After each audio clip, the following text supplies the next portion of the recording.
If you want to win with money in 2026, you can't keep living normal. Normal's broke. You need a plan. Get a personalized plan and start living like no one else by downloading our Every Dollar app today.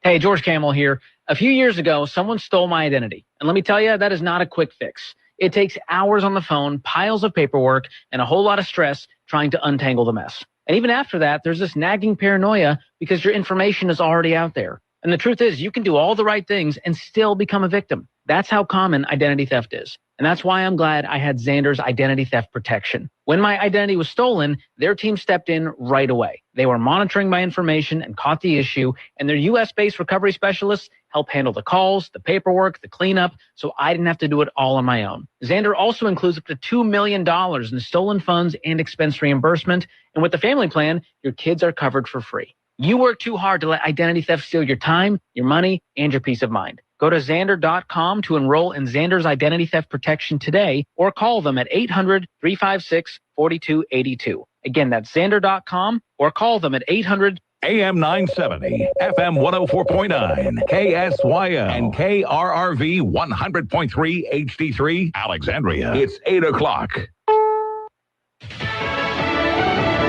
Fighting erupts again. I'm Carmen Roberts, Fox News. The U.S. launched fresh airstrikes against Iranian targets in the Strait of Hormuz today after the IRG attacked a second commercial ship.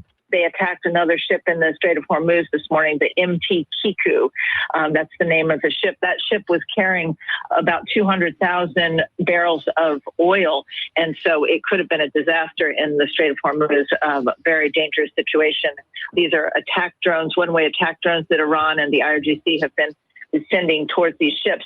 I also learned that Iran last night responded to the first round of U.S. airstrikes, that 1 hour of airstrikes, with attacks of their own on U.S. forces in Bahrain. So they did target a U.S. base in Bahrain. The U.S. and Bahraini forces combined to shoot down 9 Iranian one-way attack drones, I'm told. No damage to or personnel injuries, according to a senior U.S. official. Fox's Jennifer Griffin in Washington. Iran appears to be retaliating. The Kuwaiti military says its air defenses are intercepting what it calls hostile missiles and drones, while warning sirens have sounded in neighboring Bahrain. Flash flooding kills at least 4 people in Kentucky, where Governor Andy Beshear has declared a state of emergency and is urging people to be prepared and be careful. Bullock County's gotten hit hard. They're facing a dam failure and are having to evacuate a part of that county. Madison County got hit hard as well, including significant roads underwater, and we think we have multiple fatalities in that county. Jackson County hit hard. We may have a fatality there.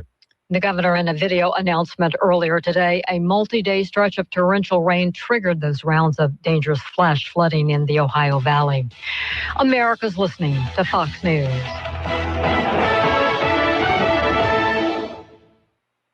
Hello, everyone. This is Ainsley Earhart. Thank you for joining me for the 52-episode podcast series, The Life of Jesus. Neil McDonough portrays Jesus. Stacey Keach, Sean Astin, Michael York, and Kristen Bell provide the voices for some of Jesus's notable followers. A listening experience that will provide hope, comfort, and understanding of the greatest story ever told, the life of Jesus. Make sure to spread the word. Listen and follow now at foxnewspodcasts.com or wherever you listen to podcasts. From the Fox News Podcasts Network. This is Jason Chaffetz from the Jason in the House podcast. Join me every Monday to dive deeper into the latest political headlines and chat with remarkable guests to hear their take on American life, politics, and entertainment. And don't forget, there's always somebody doing something stupid somewhere. Listen and follow now at foxnewspodcast.com or wherever you download podcasts. Must listen to podcasts from Fox News Audio. The race to find survivors grows more urgent in Venezuela, with more than 1,400 dead from twin earthquakes and the number missing soaring to nearly 69,000. Hundreds of volunteers have shown up. So many people are here, they had to turn some away. The support is immense.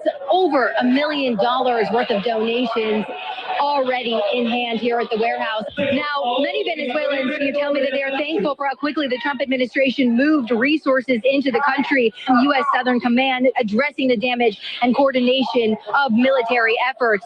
We have the most elite search and rescue crews from the U.S. and their canines on the ground. And I did speak to one volunteer from La Guaira, the area most affected. He told me hundreds of family, friends, teachers are gone. The pain is unimaginable. Fox's Dana Marie McNichol reporting from Florida.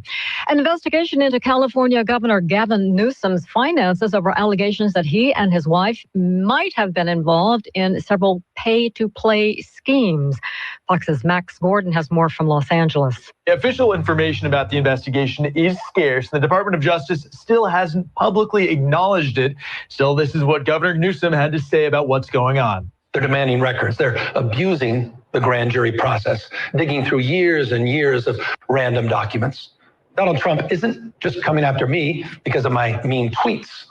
He's coming after me because I'm considering running for president. While Newsom alleges that the investigation is purely political, and according to reporting from the California Post, there have been numerous instances where donors, tribal leaders, and business executives received political appointments shortly before or after they made contributions to Newsom-linked political and charitable organizations. And about 15,000 Vespas buzzed through Rome today, celebrating the scooter's 80th anniversary. I'm Carmen Roberts. This is Fox News. You're listening to a special edition of KSYL's Talkback, Election Night, with Al Quartemont, Stephen Maxwell, and Nathan Martin. Louisiana Radio Network, I'm Jeff Palermo. Polls are closing in Louisiana. We'll soon get results for the U.S. Senate primary runoffs. On the Republican side, Julia Letlow has the endorsement of Governor Jeff Landry and President Donald Trump. With your votes, you will protect your borders, your paychecks, your jobs, and your Second Amendment. With Julia fighting for you in the Senate, Louisiana will be stronger and safer and more prosperous. But analysts and pollsters see it as a tight race, with Letlow's opponent, State Treasurer John Fleming, having the momentum heading into Election Day. Compare us side by side, and we're finding the vast majority of voters feel like there's no comparison. The Democratic Party primary has not received as much attention. Tensaw Parish farmer Jamie Davis received 47% of the vote in May, and New Orleans businessman Gary Crockett finished in second place, edging out Nick Alvarez. Davis is expected to win tonight and advance to the general election in November. LRN. Tiger fans, are you looking for the latest news on all things LSU? Then Tiger Rag Magazine is your go-to source. Whether you pick up the magazine or browse over to the website, Tiger Rag Magazine provides you with the most up-to-date information on all the sports, university, and recruiting news that matters to you.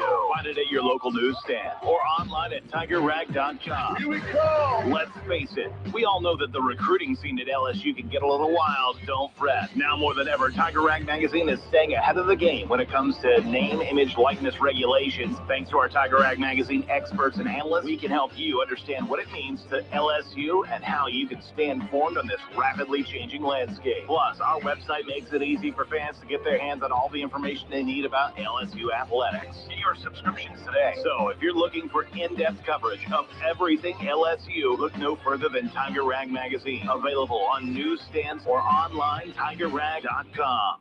You don't have to drive hundreds of miles to have a great vacation.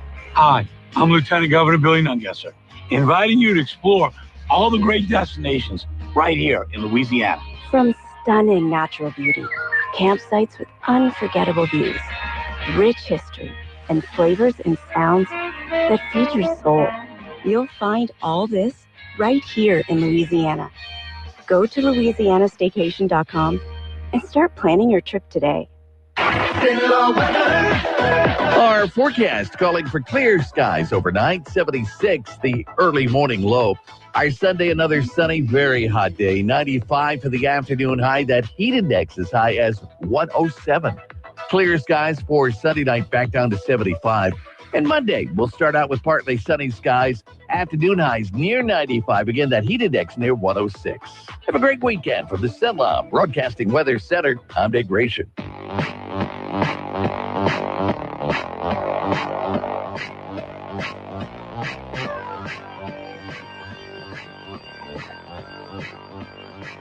You're listening to a special edition of KSYL's Talkback. Election Night with Al Quartemont, Stephen Maxwell, and Nathan Martin.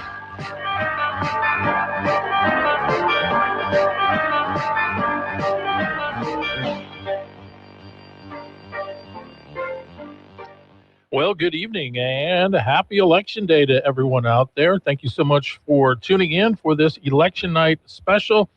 I'm Al Quartemont, joined by Stephen Maxwell, Nathan Martin, and Dr. Jim Rogers from LSUA. Our election night coverage special brought to you by Riverside Hospital. And gentlemen, hope you're all doing well tonight. It's live from Alexandria once again. We're doing better. We're with each other with elections. So. That's right. Yeah, and we have no pizza. No, what's that? And there's no pizza. No well, pizza. Somebody forgot the pizza. I blame Wildwood across the street. But hey, it's freedom from negative advertising. That's exactly right. Oh, good As point. of 8 p.m.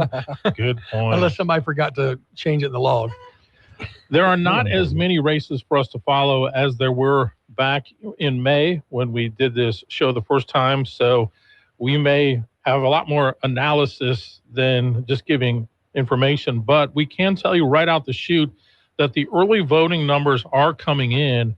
And even though it's somewhat close, it looks as though Julia Letlow is starting to pull away. The initial returns had it right at about 50-50. And right now, with about half the parishes reporting, Letlow is holding about a 3,000 vote lead over John Fleming. On the Democrat side, you've got Jamie Davis so far running away with it against Gary Crockett, as he has 26,000 of the 33,000 votes that have been cast so far. 46,000 votes have been cast so far, at least that they've released on the Republican side. And so the big question for tonight is going to be, can John Fleming pull off what really would be a massive upset, considering the amount of money that has been spent by the Letlow campaign and the amount of money, more importantly, that's been spent against the Fleming campaign by a lot of what is being termed as dark money. It's about a 5,000 vote difference now, 46 to 64 parishes reporting. Yeah. So it's coming in pretty quick, those early voting numbers. Your phrase dark money, though, resonates because you've just seen so much negative. You saw in the last couple of weeks, as I was listening to you guys' show every morning from where I was at, the commercials were all why that other person's a bad person. I didn't hear a single commercial that says this is why I would be a great senator. So I have a feeling there's some voter fatigue with that. We'll see what the turnout comes out to be. Well, they aren't expecting a high voter turnout. I've been predicting probably 16 to 18%. You know, we'll see. I stopped by my precinct to vote around 6:30 this evening. And at that point, they had about 130 people come in to vote as compared to about 200 total that had come in back in May. So you can see that that's quite a bit lower than it was a month ago. Just not a lot of energy or excitement for this race overall, other than I think Fleming has a lot of very passionate supporters, especially in connection to the carbon capture issue. But we see that a lot in central Louisiana. I don't know that he's been able to garner that kind of energy around the rest of the state, where that issue really isn't in the purview of a lot of people around the state. The only central Louisiana early voting numbers that we have is Vernon Parish. And for the Republican primary for U.S. Senator, Fleming is winning with 68% of the vote. So I don't think that's a big surprise there with carbon capture being such a big issue. And the Democrat side, Davis is 71%. Right. So far, we have nothing in for Rapides Parish. And as those numbers come in, we will get them to you. One of the races we're certainly watching in Rapides Parish involves a runoff for the Pineville City Council race. And that one has two candidates that are in it. And I'm trying to find the race. Why can't I see it? It is Samantha Stanley and Mark Mertens. And that is our good friend Nathan Martin's current seat. There it is. I'm seeing it now. Yeah, that's so right. Those they 3 both more work hard. days. Yeah, that's right. Midnight Tuesday. We actually have a final city council meeting Tuesday at noon, and that is a perfunctory meeting. It's to adopt the budget that was introduced early in the month, and it always happens. We have it on the last business day of the year. For 23 years, I voted on, or for 22 and a half years, I guess, voted on that budget. That's the way that works. Not a big turnout, but that will be my final service on Tuesday at noon. And then Wednesday at noon will be the swearing in, the inauguration of the mayor and the council, and all the races have been decided except for District 5. So we're waiting to see the outcome here tonight. Yeah. Any emotions as you go into Tuesday? There's a little bittersweetness about it. I've loved serving. I talked with someone else today who had been in public service for a long time and got out and, finished out well. And actually visited with Steve Barry today at a funeral, who is finishing out his year. His last day is December 31st. And, he's not counting down the hours and minutes, but he is acknowledging that the burden seems to be lifting. And I certainly feel that. I've loved serving. It's been a delight and a joy to do that. But there are seasons. Ecclesiastes chapter 3 says there's a time for everything under the sun. And it's time for Nathan to get in the peanut gallery and just complain. How many times in your years as a city councilman did you actually have to run a campaign? I'm grateful that only the very first time. Wow. I had 5 re-elections without an opponent. So I'm incredibly blessed and grateful that the citizens of District 5 saw fit to return me without an opponent 5 different terms. So I've served 6 terms. In the first one, there were 3 of us that ran. So I remember I know what Mark and Samantha are feeling right now. I understand the biting of the nails. There's a point around 6 o'clock in the afternoon where you start feeling like, have I done everything? Oh, I should have called this person. Why didn't I go to that? Why didn't I return that phone call? Or I left them a message, but I should have called back a second time. And you start kicking yourself, like trying to overanalyze everything that you did. And then you just have to find a way to turn that off. And so both of them right now are on pins and needles. They both worked very, very hard, lots of mailers, lots of door knocking.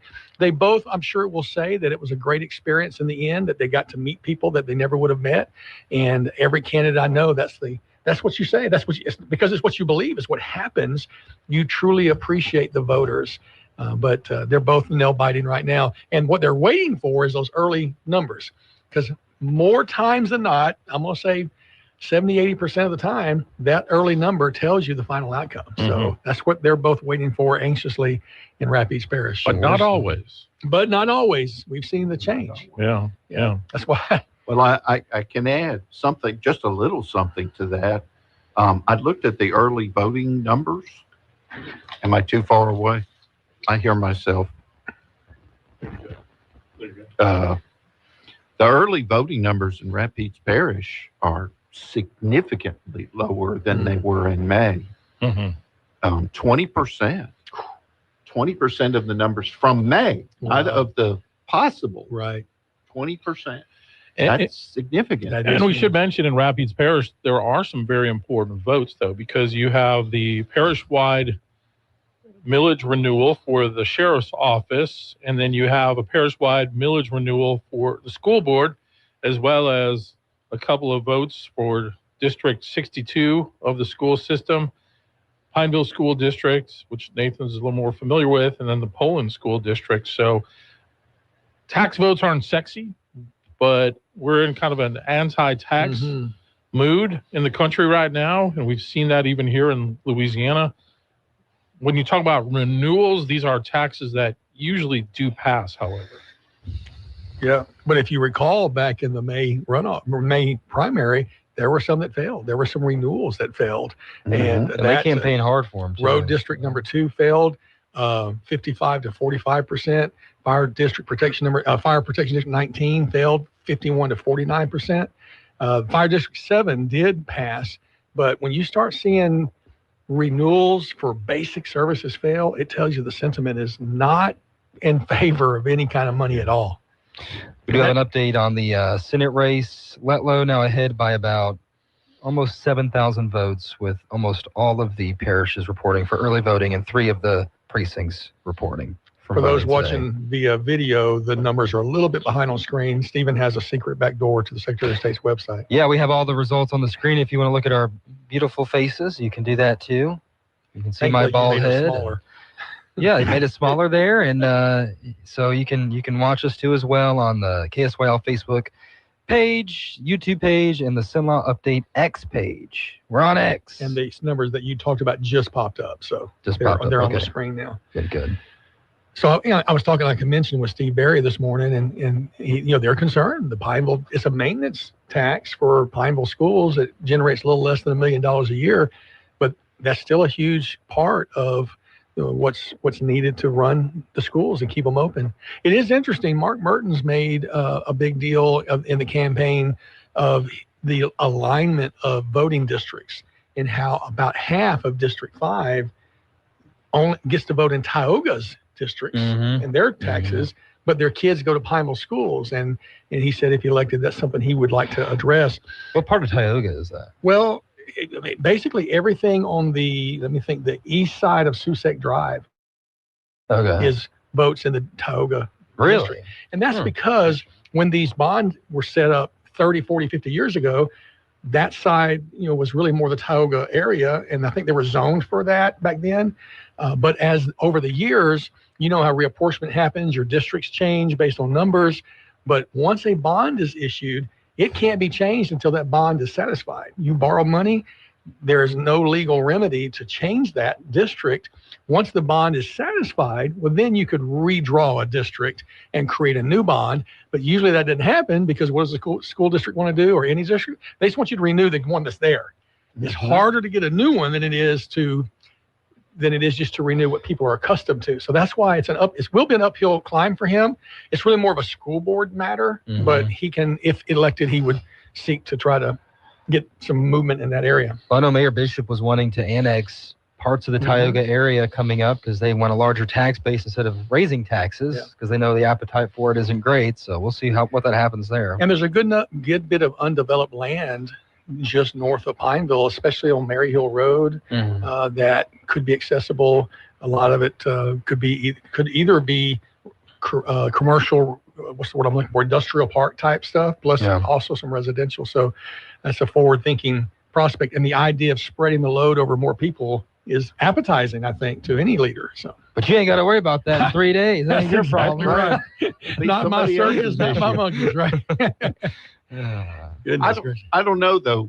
With the lower turnout, I think it's pretty likely that renewals are going to likely do well because you've got enough inherent support. Well, and you have enough teachers and school board people who will be school board employees who will be motivated to vote, and there'll be internal processes to encourage them to get out. I got a phone call this morning from Jeff Powell.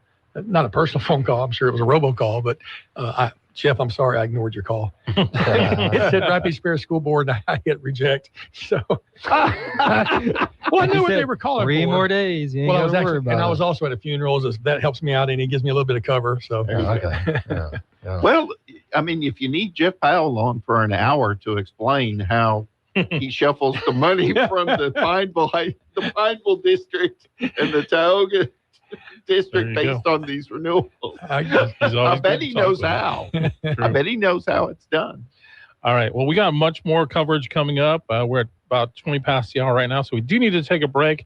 But we will be back, and we'll update you with the results right after this. KSYL. We wouldn't be celebrating America 250 if it wasn't for a strong foundation set by the framers. Hamilton built America's financial foundation on sound money, later embodied by the gold standard. But we abandoned that discipline in 1971 and have seen inflation erode the dollar's value. What's the foundation of your savings? Is it gold or something that can be devalued? Hi, it's Dr. Ron Paul, and I encourage you to speak with my friends at Birch Gold Group about diversifying an existing IRA or 401k into a tax-sheltered IRA in gold. Learn more by requesting a free info kit on gold IRAs. Just text the word SECURE to the number 989898. Let Birch Gold help you build your foundation with gold. Text the word SECURE to the number 989898. Text SECURE to 989898. Dean, giving away all those Han chairs was so much fun. Yes,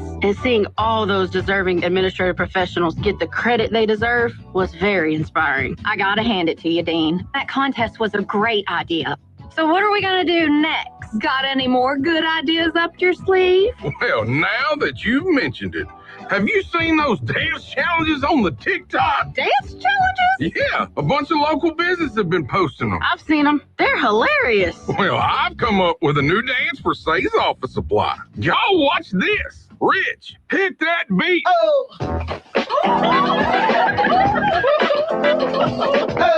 What was that? I call it the pencil sharpener. Look more like a dull pencil to me. All right.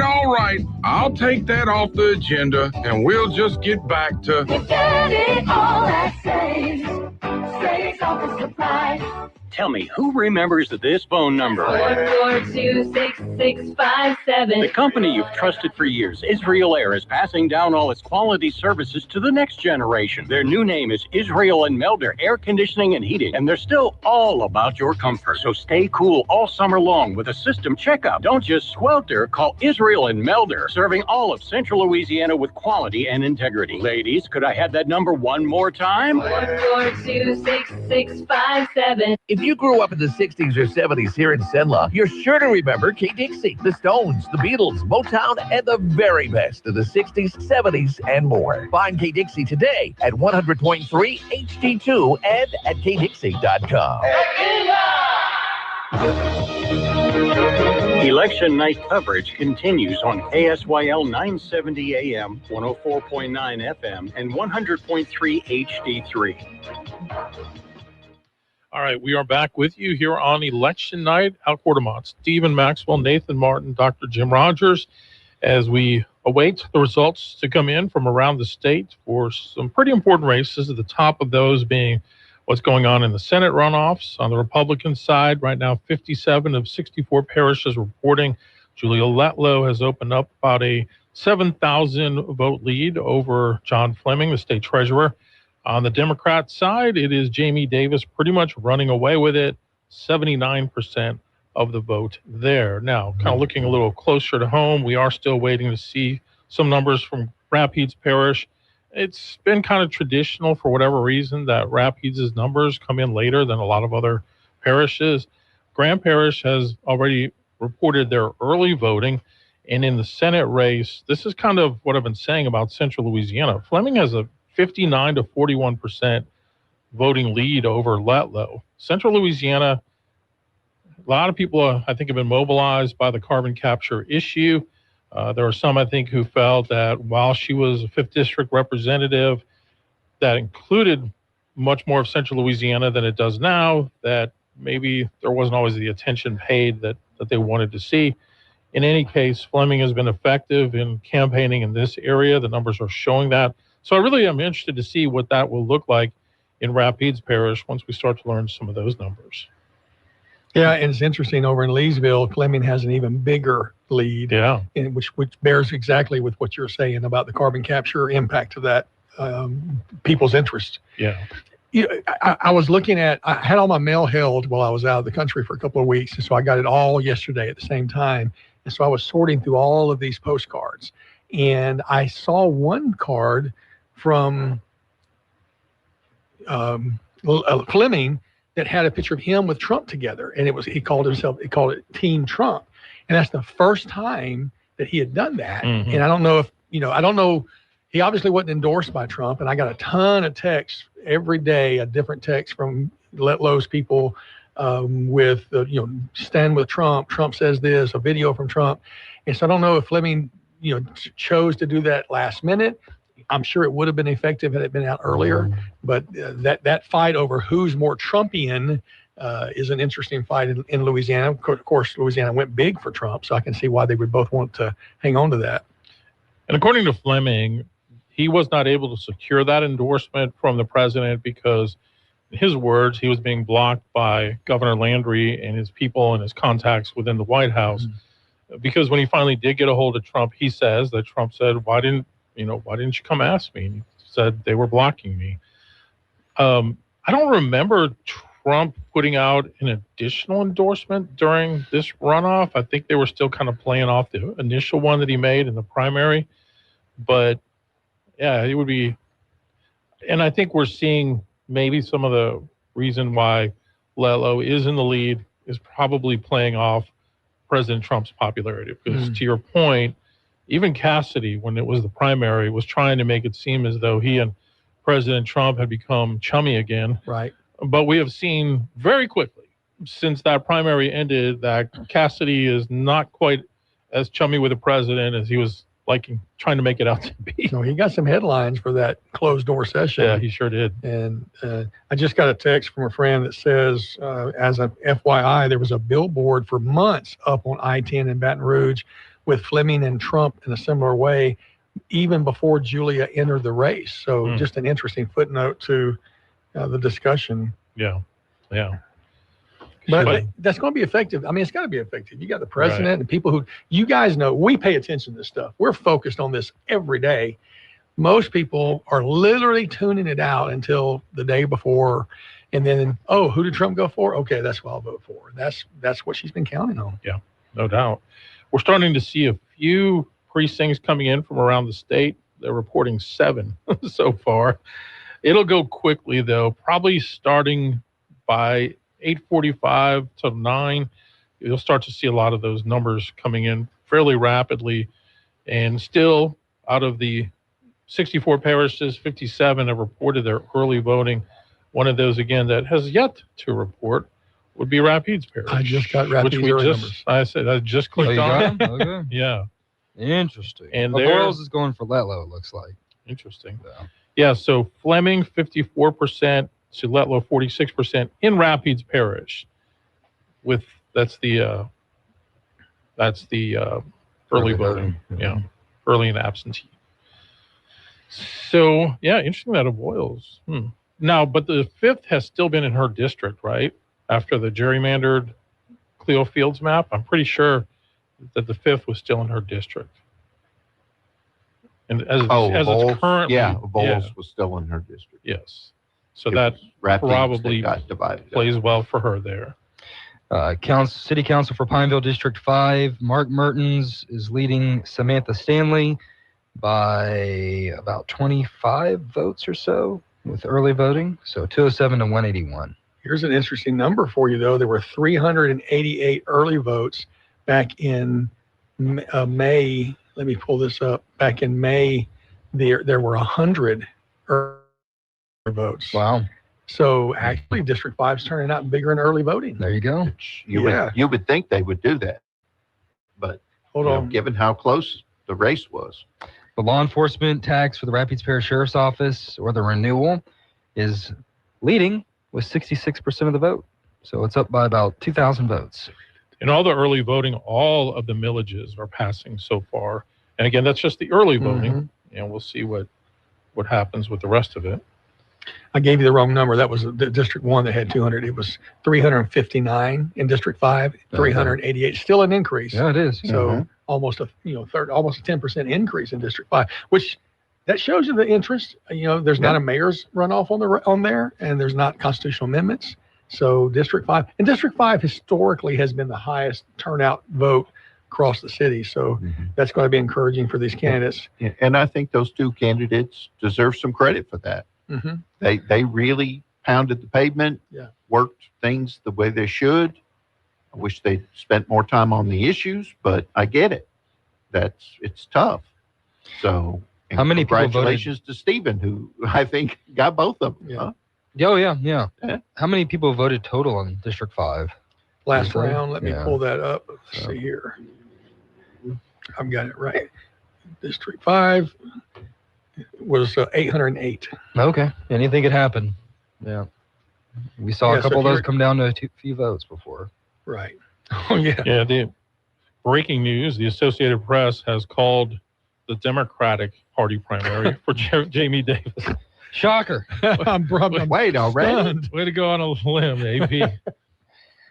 Well, I mean, let's note something. This is before any of the big city votes have really started coming in. True. Which could have swung it differently. Jamie is he's a country farmer. From North Louisiana. Good point. That might tell us something really interesting. He's playing up the whole and he is he's a farmer, he's a fisherman, and I'll be curious to see what happens in the general. You never know.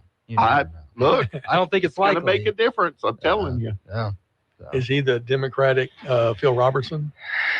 Kind, I guess so. Yeah. You know, yeah. just that dirt roots kind of guy. Oh yeah. Just in the dirt. He's a professional bass fisher. Oh wow. He's a current farmer in Tensas Parish. So I mean, he's a country boy. It's one of the least populated parishes, but it is the least populated. Great for hunting, though.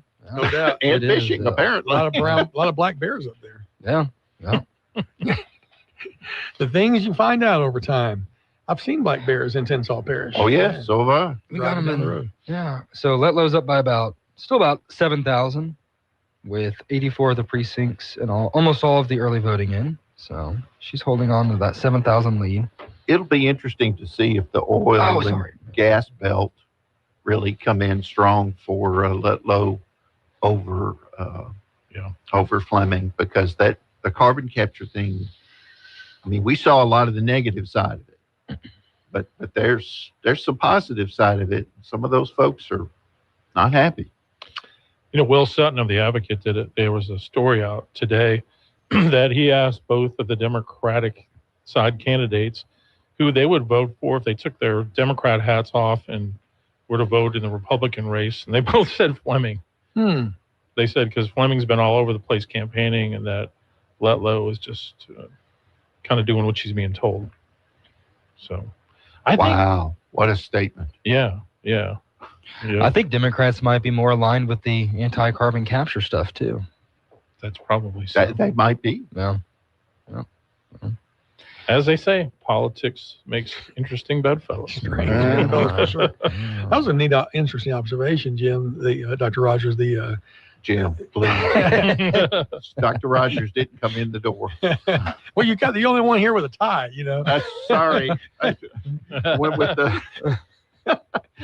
the professor look. It was funny when we saw each other earlier at the precinct. I was wearing the tie because I just come from a funeral, and you were kind of casual, and we flopped, flip-flop. But that, you know, this the idea of, you look at Calcasieu Parish, you look at the industrial parishes, they're going to be pro CCS, so they're going to just knock Fleming out automatically. Then they should store the carbon in those parishes if they vote for it. I think they are.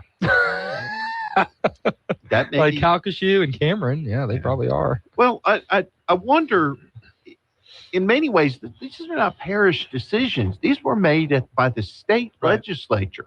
You know, and when you start talking about people's property, private property being used, you know, via eminent domain power, folks get real sensitive about that. Yeah. I mean, I don't think you have to be a wild-eyed libertarian to figure that one out. They're concerned. You know, the forestry folks, which are big here in central Louisiana, see that as a threat. I mean, that's their living. Right. Yep. Well, then the forestry group has lost a paper mill recently again. So, and their insurance is through the roof. If you talk to a logger and ask them what their insurance on a truck is, and I mean, they're trying to. We saw where there was an attempt to reform a lot of that, and how did it get stopped? Turkey hunting trips. Yeah.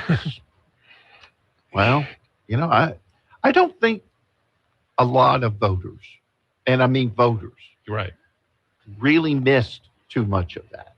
Yeah. I think there are a lot of folks who could vote, who maybe did not pay attention. Right. Well, let me mention this too. I've seen on Facebook some very interesting coalitions pushing the recall signature thing.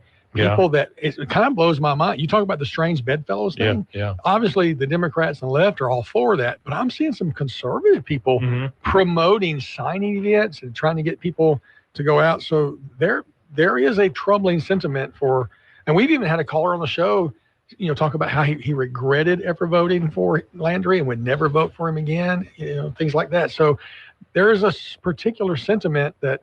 I don't know if it's enough to get that recall across the line, but it's a big, powerful movement right now. Yeah, for sure. All right, well, let's update some numbers once again for the Senate runoff for the Republican Party. We now have 61 of 64 parishes with their early votes in. 140 of 3,700 precincts are in. Letlow continues to hold a 54 to 46 percentage lead. It's about an 8,000 vote margin out of the 95,000 votes that have been cast. Jamie Davis on the Democrat side is running away with it. He's at 79% of the vote so far. Bringing it home to Rapides Parish, again, just have that early vote in so far.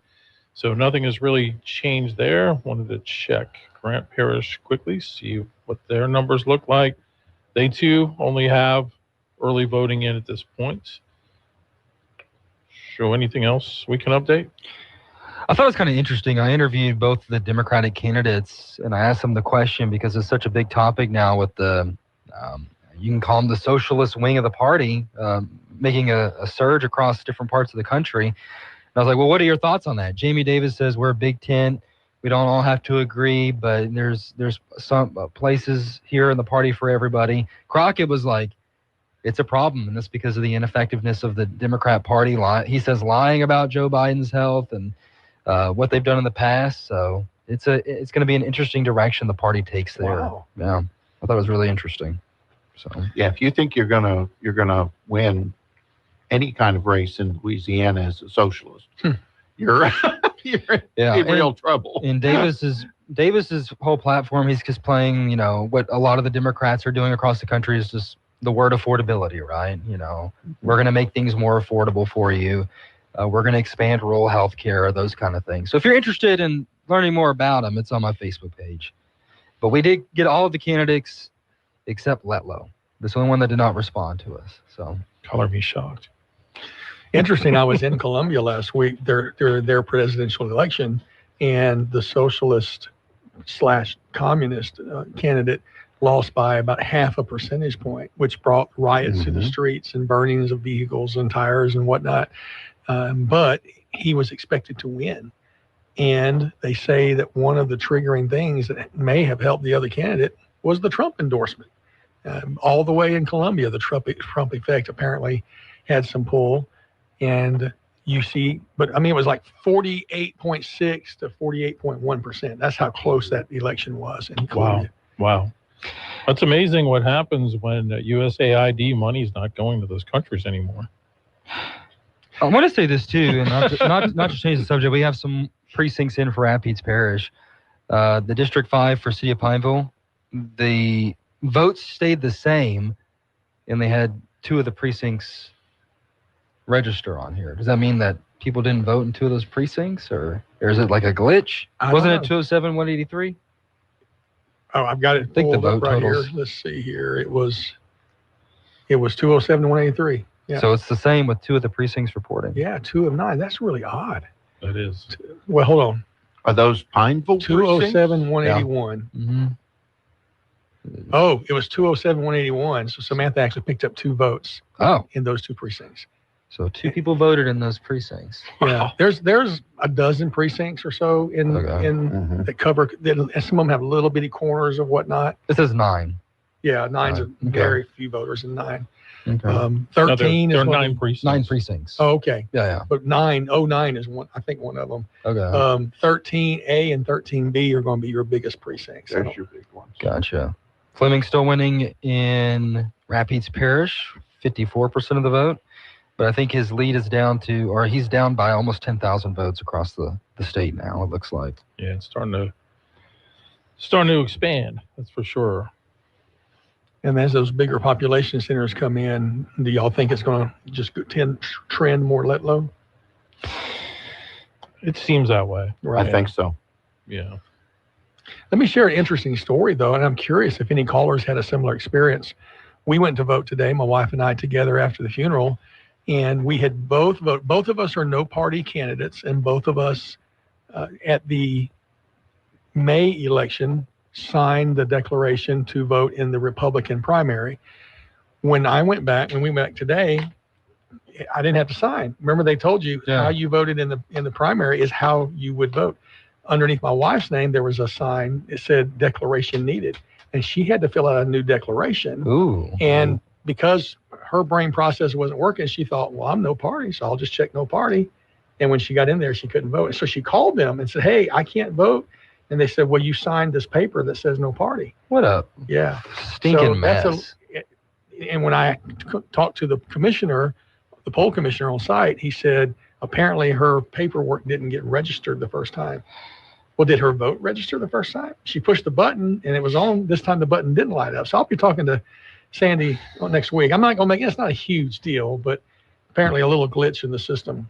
That's a big deal. I mean, for your vote, yeah. I'm curious if it happened to anybody else. Did anybody else already make a declaration in the May election and had to make a new declaration in this election? I'd be curious to know. I voted that station and I declared no party. The first time? The first time. Did you have to declare And I had to declare it again. Interesting. I had to declare. So if I wanted to change my mind, I could. You could have, yeah. That's interesting. See, that's a little bit confusing from Yeah. what information we had been told. We had been told that 100%. the way it was the first time is how it was going to be the second time. That's not good. We were Yeah, told that's not good. Now, I can sort of see a no party being given the option to change. I couldn't see a Republican or a Democrat selection given the option to change. But it wasn't made. I really had the assumption that how you chose in the first time is how you would choose. No, they said you're stuck. Like if you pick it in the first go around, you're in it. Yeah. Till the general. This was all rushed through the legislature and then down to the registrar of voters. And I'll be honest with you, it's hard enough to get competent government when you're not stressing them out by doing things differently. Well, we found Sandra Bonnet to be extremely responsive. Oh, yeah. I mean, she owned the ball. She's the best. So I don't know, what the little glitch was, and we'll follow up on that next week. But I'm curious if anybody listening had a similar situation. Give us a call, 318-442-8255. And we're not talking about her. We're just talking about statewide. The decision. This is very confusing. That's right. Ms. Bonnet's fantastic. No, she's terrific. But like everything else, everybody loves their representative. It's everybody else's representative. That's the problem. All right. Well, I know it's true for me. We're going to take a break and come back and update more results for you. KSYL. Fox News, I'm Angelo Bavaro. The U.S. launching new airstrikes against Iran in retaliation for Iran strikes in the Strait of Hormuz. They attacked another ship in the Strait of Hormuz this morning, the MT Kiku. Iran last night responded to the first round of U.S. airstrikes, that 1 hour of airstrikes, with attacks of their own on U.S. forces in Bahrain. Fox's Jennifer Griffin. In response, Iran launching more joint missile and drone operations in Kuwait and Bahrain. Flash flooding claims at least 4 lives in Kentucky. We've seen 6 to 7 inches of rain in some parts of our Commonwealth, which has created dangerous conditions, flash floods, and I need you to be careful. Governor Andy Beshear. Frustration growing in Venezuela as the earthquake death toll tops 1,400. America is listening to Fox News.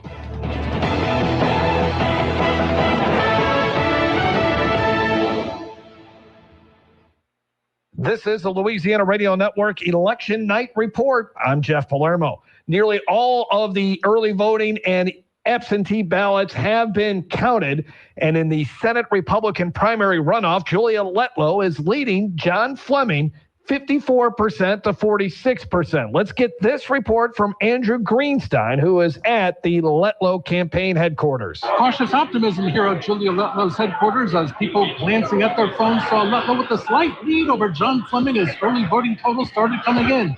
But that optimism is growing as Letlow's lead is growing as more returns start coming in. Letlow is in the building and will address his supporters a little later on. Meanwhile, in the Democratic Party primary runoff, it's all over. Jamie Davis has been declared the winner by multiple media outlets. Davis, 79% of the vote. Gary Crockett, just 21%. Keep it here. We'll have more updates as they go on from the Louisiana Radio Network. I'm Jeff Palermo.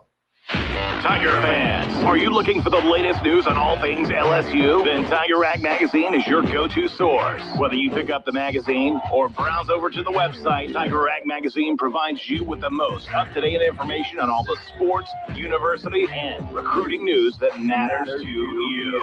Find it at your local newsstand or online at tigerrag.com. Here we go! Let's face it, we all know that the recruiting scene at LSU can get a little wild. Don't fret. Now more than ever, Tiger Rag Magazine is staying ahead of the game when it comes to name, image, likeness regulations. Thanks to our Tiger Rag Magazine experts and analysts, we can help you understand what it means to LSU and how you can stay informed on this rapidly changing landscape. Plus, our website makes it easy for fans to get their hands on all the information they need about LSU athletics. Get your subscriptions today. So if you're looking for in-depth coverage of everything LSU, look no further than Tiger Rag Magazine. Available on newsstands or online, tigerrag.com.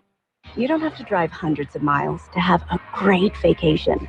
Hi, I'm Lieutenant Governor Billy Nungesser, inviting you to explore all the great destinations right here in Louisiana. From stunning natural beauty, campsites with unforgettable views, rich history, and flavors and sounds that feed your soul, you'll find all this right here in Louisiana.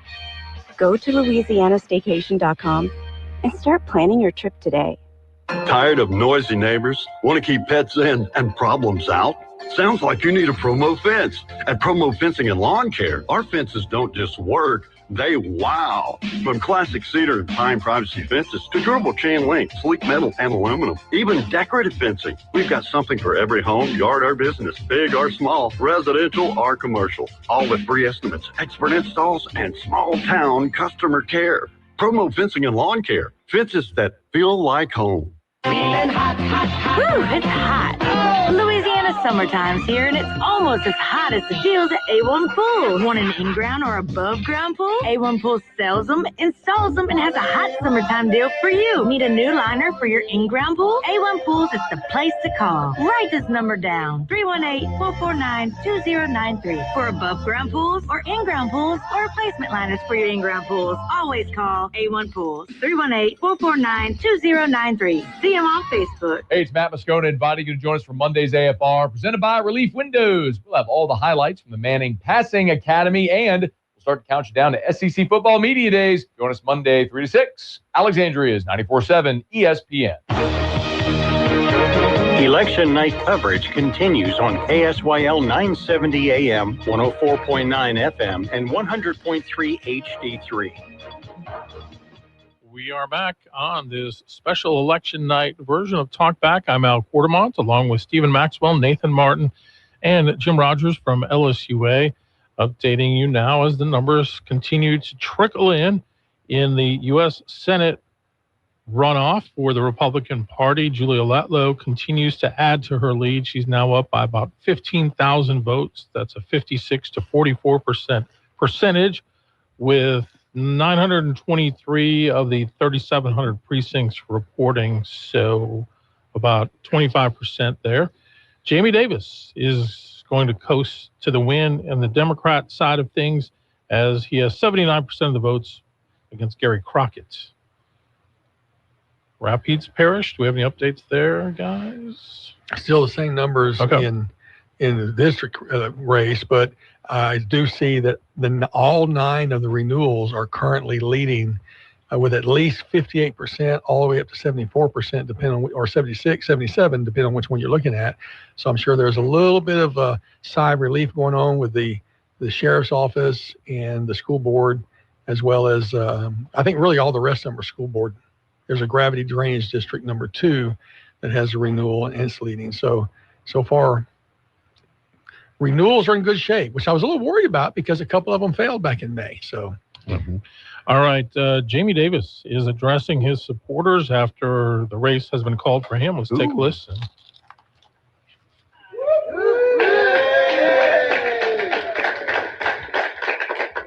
Because when a candidate from Tensas Parish didn't know nobody and nobody knew him, we showed up on a street corner in Baton Rouge one January day to just protest for what's right. And up showed. It took 153 years, but for the first time since Reconstruction, Louisiana voters has nominated a black man to compete for the United States Senate.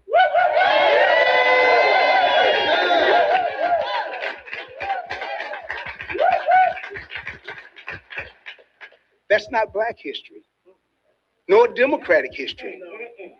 That's Louisiana's history. It took a coalition like the one standing behind me to deliver this moment. And it will take that same broad coalition to win in November. That's right. Yeah. Tonight isn't just about making history. It's about building a better future for every family in Louisiana. For some, this may be the first time you are hearing of me. So I want to let you know who I really am. I'm the farmer from Tensar, a businessman and somebody who believes in common sense.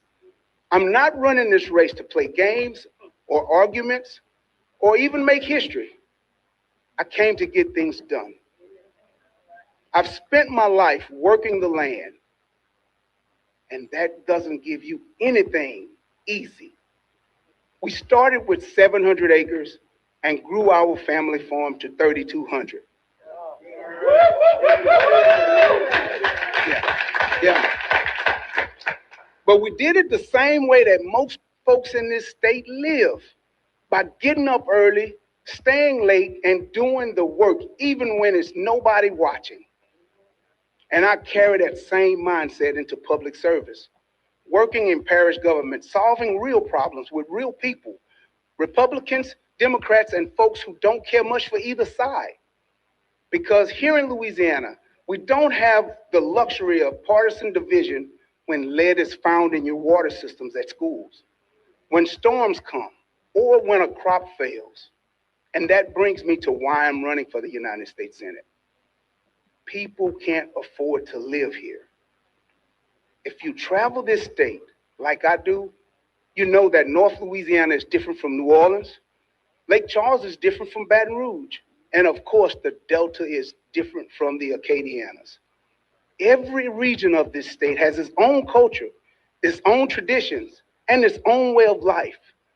People from all of those places may never agree on one thing, and that's what should be in a gumbo. But everywhere I go, I hear the same things. The opportunity in Louisiana aren't matching up with the cost of living. Folks are working harder than ever, but everything still costs more. Groceries, insurance, healthcare, utility bills. And people are asking a very fair question. How am I supposed to keep up? I had to ask myself that same question because my insurance premiums doubled plus some this last year. Yeah. Now I want to be clear about something else. My opponent has supported policies that have made life harder for Louisiana families. And that's just not partisan talking points. That's just common sense. Because when you vote for laws that raise costs, threaten to close hospitals, and send billions overseas to fight wars that Congress didn't authorize, while telling hardworking Americans they need to pay more for gas and groceries, when you put party before the people,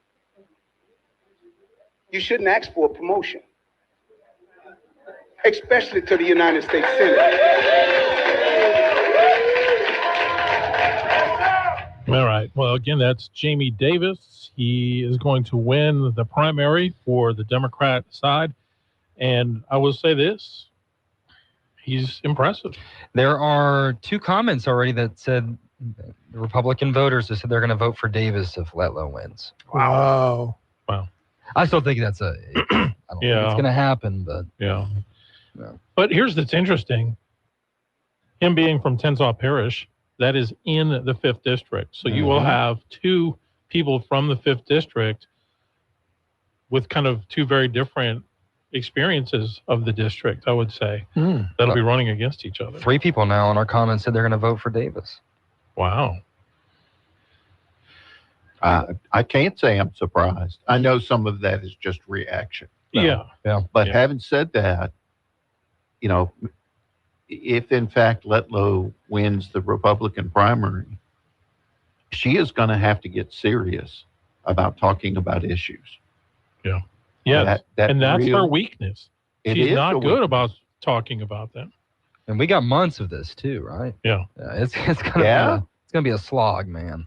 Yeah. Well, I think a lot of the money is going to disappear till August. By the way, the Associated Press has called Letlow as the winner of the Republican runoff. Just looking at the latest numbers, is we're getting about a third of the precincts in, and yeah, she's up by almost 20,000 votes.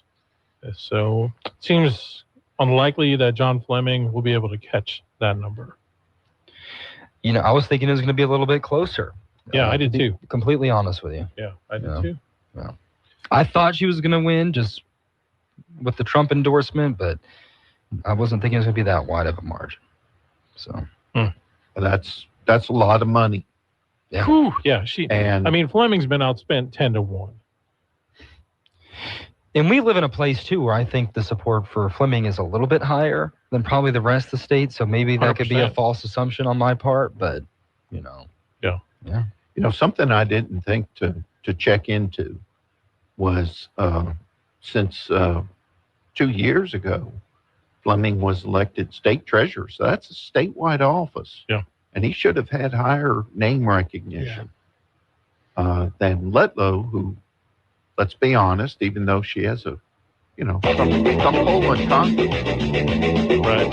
Well, I think, again, it comes back to the Trump endorsement is going to ultimately win out for her. All right. First hour in the books. We got another hour to come, and I'm sure we'll hear from Julia Letlow at some point. She'll address her supporters, and we'll see about Treasurer Fleming as well. And we'll hopefully get you some more local results as Rapides Parish continues to trickle in. More coming up. Stay with us.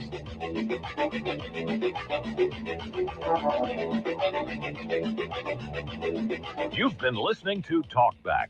The opinions expressed were those of the hosts and callers, and not necessarily those of Cenlaw Broadcasting. AM 970, FM 104.9, KSYL, and KRRV 100.3 HD3, Alexandria. It's 9 o'clock. Upping the stakes. I'm Angelo Bavaro, Fox News. President Trump is warning the U.S. could escalate military action against Iran after U.S. forces carried out another round of retaliatory strikes on Iranian targets. This is in response to the IRGC hitting a ship in the Strait of Hormuz. It was about 4:30 a.m. when that ship was hit near the Strait of Hormuz. That's the second ship in 2 days, and this is the second night of bombing that the U.S. military is carrying out. The targets include air defense systems, drone storage sites, cruise missiles, targeting radars, and mine laying capabilities, as well as surface-to-air missiles. That's according to a U.S. official. I'm told that this strike is much larger than last night, which lasted for about an hour. Iran, I'm told, had a chance to stop shooting. This official said they didn't take it. Fox's Jennifer Griffin. In response, Iran launching more joint missile and drone operations in Kuwait and Bahrain. The IRGC says violating vessels will be dealt with more forcefully going forward. This also comes after Israel and Lebanon signed a framework agreement, which Hezbollah's leader is rejecting, describing it as a surrender to Israel. One of the biggest sticking points surrounding a long-term U.S.-Iran deal is the ongoing conflict involving Israeli forces and the Iranian-backed militant group Hezbollah. Israel and Lebanon just signed a deal that would see the IDF pull their troops out of 2 areas in southern Lebanon. The idea is for Lebanese soldiers to take control over areas that are currently being held by Israel. They believe that they actually own Lebanon, but Lebanon belongs to the Lebanese people, not to the Iranian people. So it is about time that Lebanon will gain independence and will assume full control of their territory. Israeli ambassador to the UN, Danny Danon, tells Fox News it's a gradual process, but they have no motivation to stay in southern Lebanon. America is listening to Fox News. History isn't just in textbooks. It's the story of us, the United States. 2026 marks 250 years of America. And throughout the year, Bill Hemmer takes listeners on a journey through the 250 most impactful moments in American history. From the spark of revolution to the battles for freedom, the ideas, inventions, and decisions that changed the world. The 250 most impactful moments in American history podcast. Listen and follow now at foxnewspodcasts.com. You never know who might be taking the quiz. Hi, everyone. It's Candace Cameron Bure. Hey, everyone. It's Phil Sims. It's Dolores Catania. Hey, everyone. I'm Kix Brooks. It's Candace Bushnell. I'm Rob Paulson. I'm Ryan Serhant. Hey, everyone. I'm Nicole Palizzi. Everybody's Kevin Nealon. What's up, guys? It's Nia Sue, and it's time to take the quiz. 5 questions in less than 5 minutes every day. Listen and follow at thequiz.fox. The U.S. military is helping in Venezuela after back-to-back earthquakes. Fox's Dana Marie McNichol in Florida.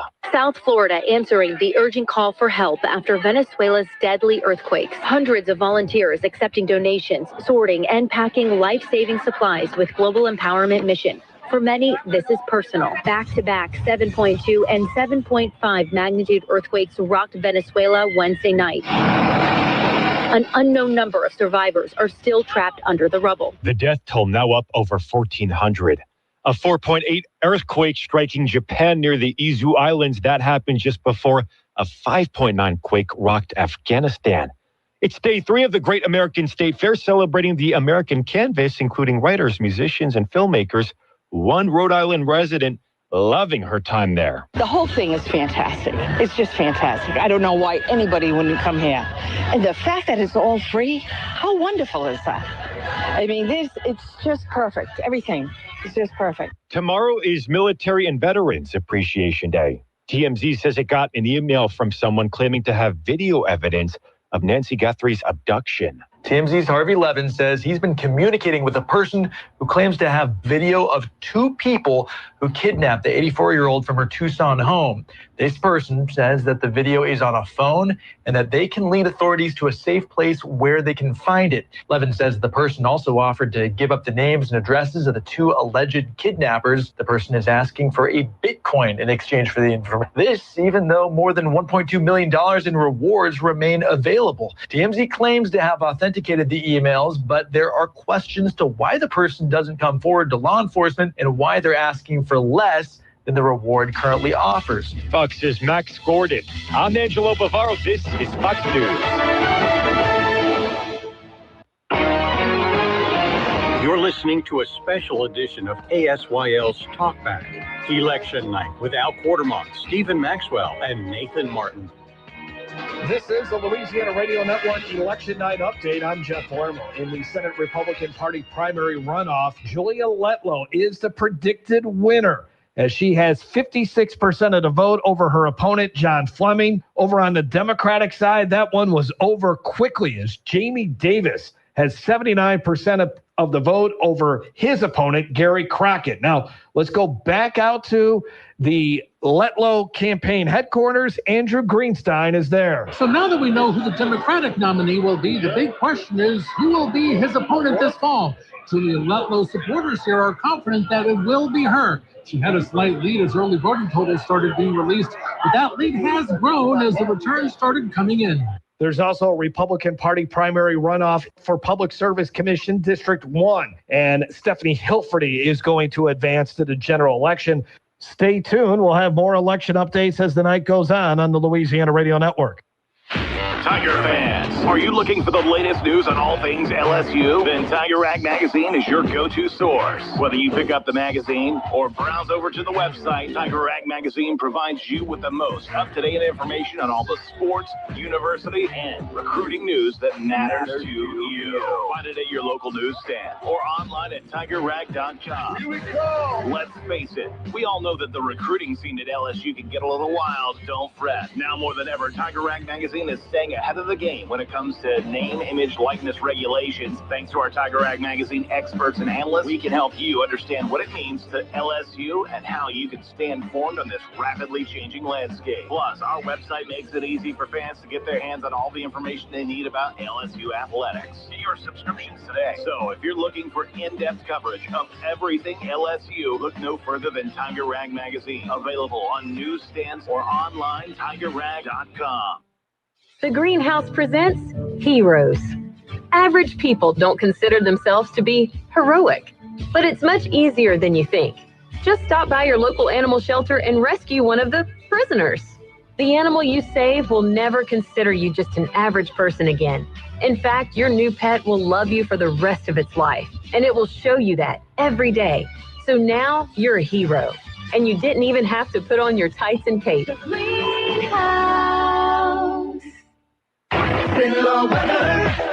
Our forecast calling for clear skies overnight, 76, the early morning low. Our Sunday, another sunny, very hot day, 95 for the afternoon high. That heat index as high as 107. Clear skies for Sunday night, back down to 75. And Monday, we'll start out with partly sunny skies. Afternoon highs near 95. Again, that heat index near 106. Have a great weekend from the KSYL Broadcasting Weather Center. I'm Dave Gratian.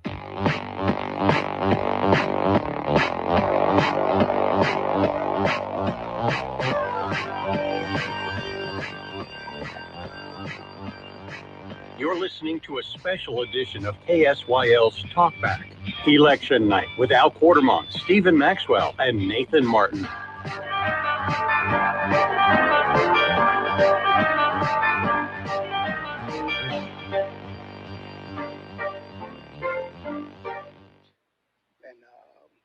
She was like, something is eating at you. I said, I have a mission that I need to go on, and I need to get your grace. And she said, what now? What now?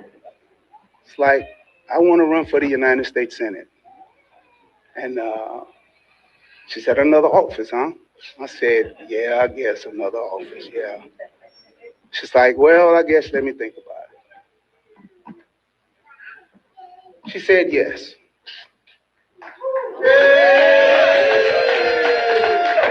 And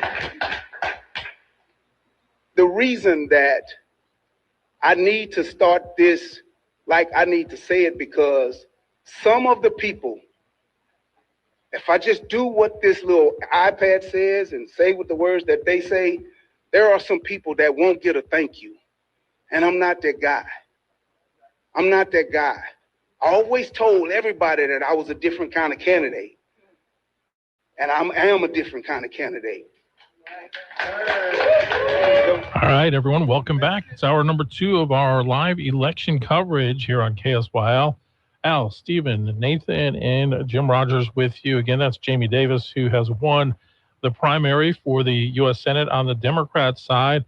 And as we told you right before the top of the hour, the word is in now, as it looks as though Julia Letlow is going to win the primary on the Republican side, as over 50% of the votes are in, and she holds about a 30,000 vote lead, just going to be insurmountable for John Fleming. In fact, Governor Landry has just put out a message saying, congratulations to my friend and Louisiana's next senator, Julia Letlow, on her decisive victory tonight. She has run an incredible race, fueled by the support of President Donald J. Trump and hardworking Louisianians across the state. Bring on November. So that is the big takeaway so far here tonight. And as we get more local, guys, it looks like we have an update in that Pineville District 5 City Council race. Yeah, so 6 of 9 precincts are in. Pretty big jump. We were at 2 of 9 earlier. And Mark Mertens is out to a 43% lead, 375 to 285. So a 90-point lead, a 90-vote lead. It just updated 8 of 9 precincts now. He has 413 votes to 309 for her with 1 more precinct left. Okay. Well, we had, and I'm 2 seconds away from getting updated here. Here we go. Yeah, I see that. So 722 total votes. We had 808 in the primary. I don't remember. Let me look at the precincts to see which one is outstanding. I think it's 11 or 12. It's 11 that's outstanding. It's going to be one of the big ones. Yeah. But it's still a pretty big haul to overcome. You're down by 104 votes. So yeah. I think if we were the AP, we'd probably be calling it for Mark Mertens right now. True. And we said before we went to the top of the hour break that it looks as though all of the parish tax renewal votes, those are going to pass anywhere from 56 to 77% at this point. So it looks pretty likely that those are going to go through. Yeah, including the Rapides Parish Sheriff's Office renewal. We had the sheriff on a couple of weeks ago to talk about that. I know they said it was very important. What was it, Al? Like 25% of their budget? Was it you that was on? Yeah, it was a lot. So. Yeah. Well, they got to be happy that it's a pretty overwhelming renewal as well. Right. Yeah. And it doesn't take effect until 2030, which you might be like, well, why they have it so early? Because if it didn't pass, it would have given them plenty more time to try again. Well, and it's a bond. You need to, there's a lot of scheduling that has to be done. And, you got to gauge what the interest is and all sorts of stuff like that. Sure. So it's 2030 is not that far away.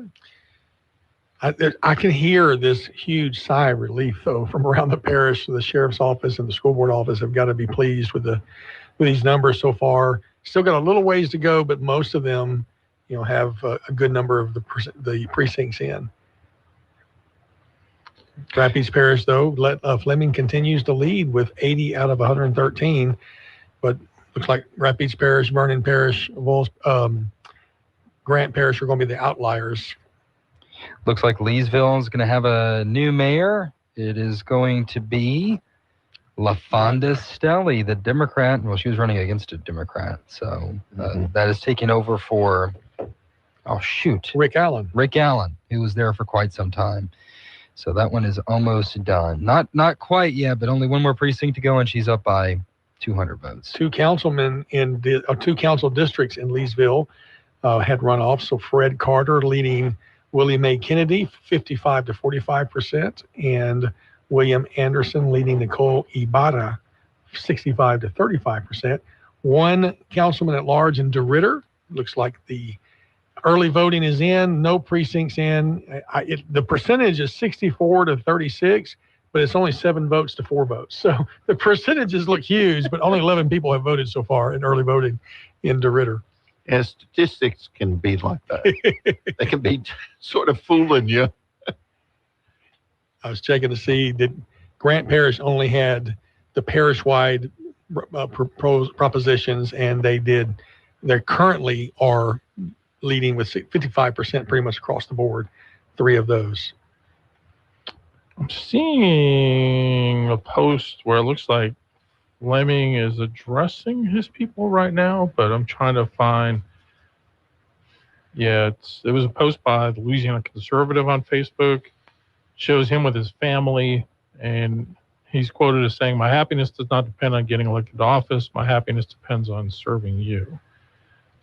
When's the last time we had a fully self-funded candidate for that level of office?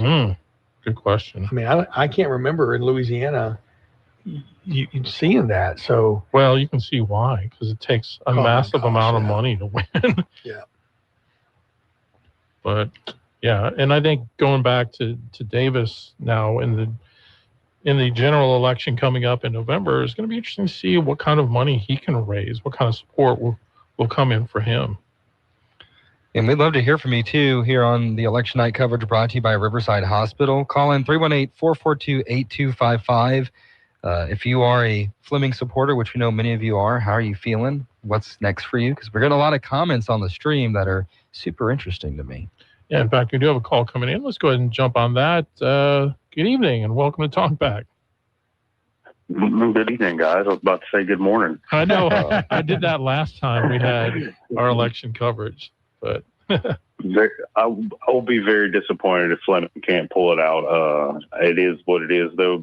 Sometimes God doesn't work in the way we want him to. Right. But I'm just saying, Fleming for governor, 28. Isn't that the next election? 27. 27. Yeah, it's next year. 27. Ooh, next year. Just saying, somebody opposed to the governor and quite conservative already. I would be happy to have someone not Jeff Landry to vote for. Interesting. Yeah, we haven't even talked about, kind of the ramifications from this, but that's an interesting scenario that you're setting up. I'd send him my $20. Hey, at this point, probably every little bit will help. Absolutely. The fact that he had the cojones to self-fund his own campaign for, like I said, an election of this caliber. Yeah. Just says something about the character of the man who he is. That's who we need representing us. Somebody who has good character. Well, we appreciate your feedback because I think, it's going to be interesting to see after this how it all shakes out. And it will be. And, also, it would have been interesting to me if Letlow had not won tonight, what her future would have been. Would she have continued to run? She could have had time to still run for the 5th Congressional District. Now that it looks pretty likely she'll be the senator candidate for the Republican side, now that really opens very wide the 5th Congressional District. And we've heard a couple of names that have been out there so far. Is it Mike Eccles from Monroe area, state senator, and state representative, I believe? And then I think his ad says the right mic. The right mic, okay. And then Gabe Furman has indicated he is considering running for that as well. Oh, he's thinking of Mike Nichols. Oh, yeah, you're thinking of Mike Nichols. There's a Mike Eccles. Yeah. Yeah, Mike Nichols is running against Mike Johnson, the Bossier City Mike Johnson, the Speaker of the House Mike Johnson. So, it's no wonder people have a hard time keeping up in Louisiana. Got all the same names. And just, yeah. So, anyway, well, thank you for your feedback. We appreciate it. Huge shout out to Riverside Hospital again for making tonight possible. It takes a sponsor to do this because you're disrupting other airtime that would have bills being paid by sponsors. So Thank you so much to our friends over there who did both times, the primary here and again, the general, the runoff. So that's very nice. Yeah, just to update again, U.S. Senate race, Republican Party primary, Julia Letlow, 57 to 43% right now. 2,700 of the 3,700 precincts have reported, including all the early votes, and her lead is about 33,000 right now. Jamie Davis will win the Democrat primary. He has a massive lead over Gary Crockett, 80 to 20%. And if you were with us in the first hour, you heard us playing some of his acceptance speech, which definitely was interesting. Definitely, I would say interesting. So I'm sure we'll get Julia Letlow's speech coming up here fairly soon. Getting back to, and I'm looking at the statewide map now on the Secretary of State's website, and you're seeing a lot of yellow pop up. That means that parish has completed their results. If it's still in the blue, that means that the results are not completely in. In terms of Pineville, guys, 100%. Yeah, we can say Mark Mertens will be the successor to Nathan Martin as the District 5 City Council member as he wins that race 57 to 43% over Samantha Stanley. 420 votes to 320. Congratulations to Mark. Also to Samantha Stanley for running a hard race, a competitive race. But Mark got his base out tonight and wins by 100 votes. So he will be inaugurated on Wednesday. This is the fastest turnaround I've ever seen because the delayed voting due to the congressional stuff is what caused it to happen just a few days before.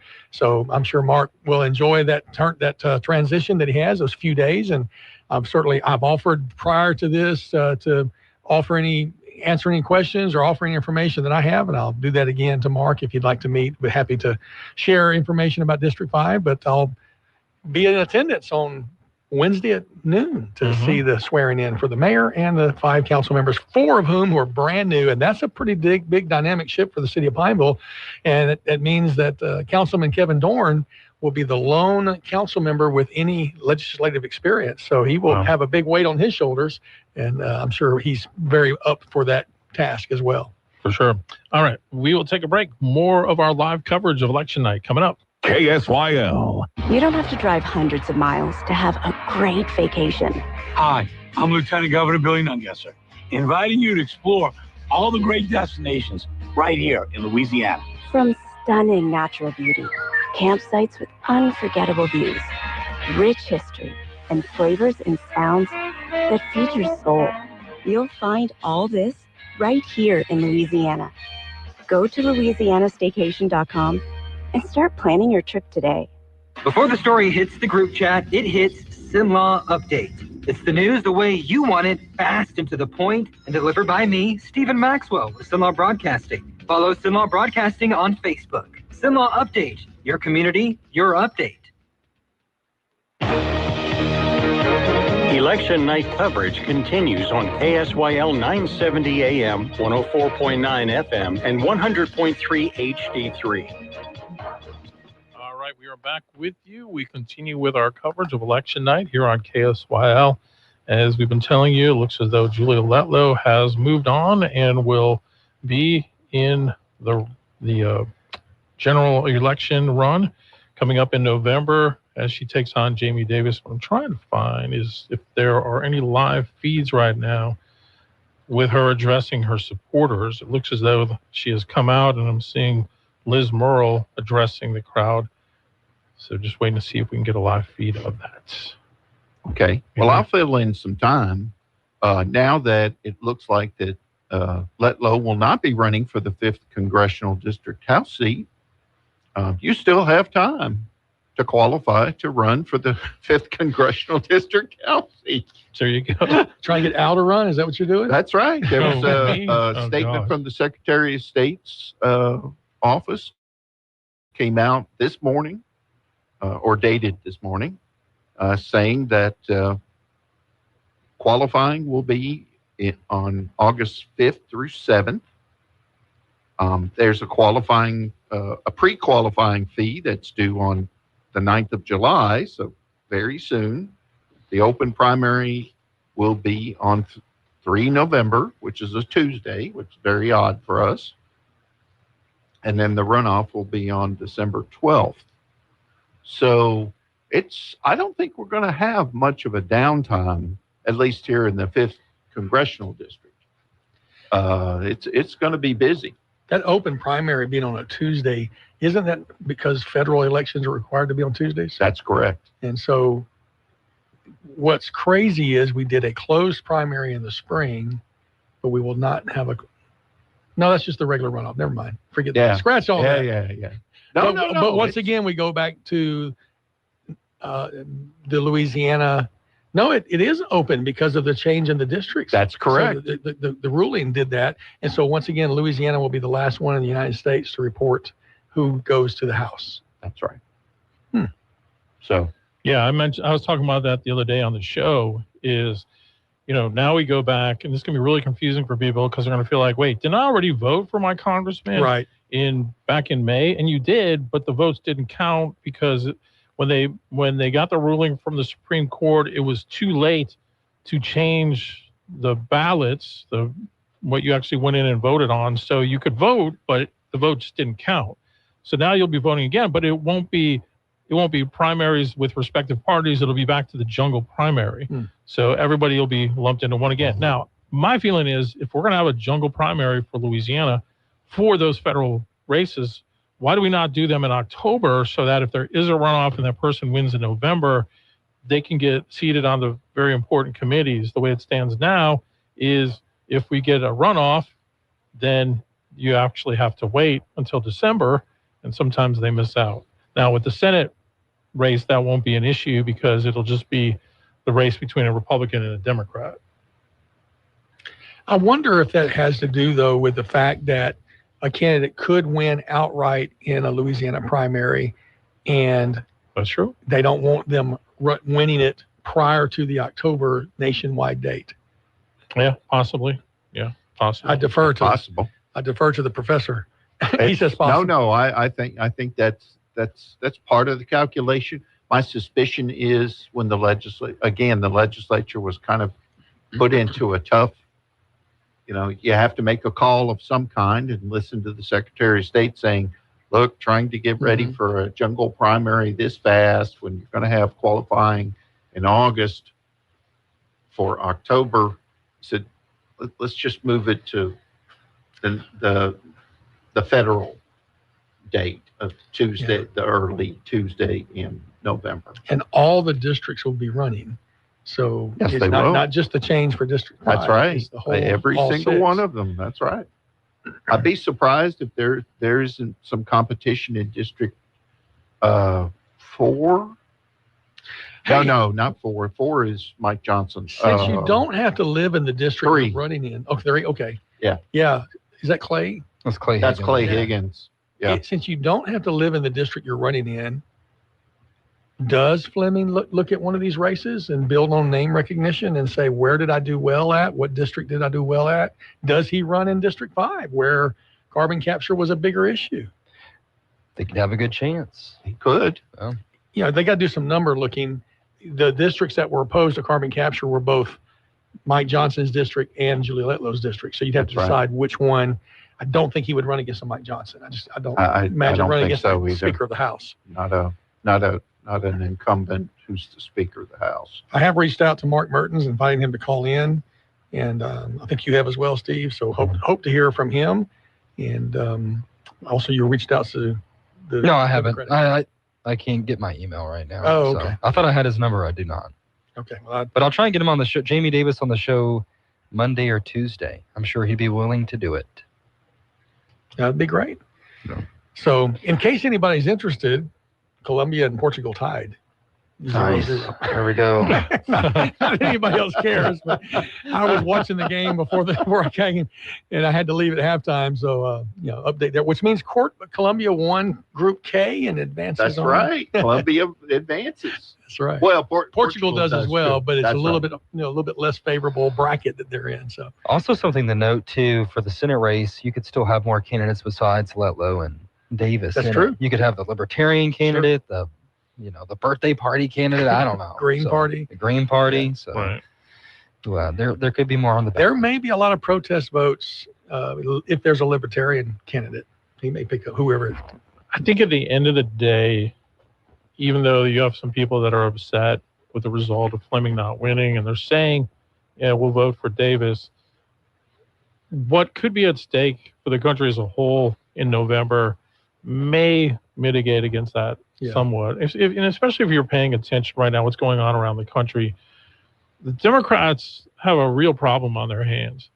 When you look at what's going on in New York with the Mondami endorsed candidates and just this rise of the Democratic Socialists of America wing, they're not there to get along with the other Democrats. They're there to take over. And so the Chuck Schumers, and they're all about to be replaced. Hakeem Jeffries put out something congratulating them, and I saw the responses were, you're next, buddy. So, you saw 13 Democrats that signed some kind of compact saying that they are going to fight against this. That's only 13 of those in Congress. I mean, there's 90% that aren't fighting this. And I think that you're going to see a massive clash. And you already see President Trump framing it this way. It's going to be America versus communism. That's how it's going to be framed. Now, Davis, I don't know. Stephen has looked into him much more. If he is a more conservative Democrat, I don't know that he's going to enjoy being in that arena with some of those. I don't know if I would call him conservative. Okay. Yeah, but he does have your typical Louisiana rights values. Yeah. Well, but at the end of the day, is he going to vote with President Trump or is he going to vote with the other Democrats? Right. So that's a good question. If he's going to run as he's Democrat, but he's common sense. He's going to have to make that clear. There's very little common sense in the Democrat Party right now, the movement. And it is the Senate rather than the House where things go more stately. Right. Although people are getting fed up with the Senate right now. I don't know if you guys saw what happened in South Dakota.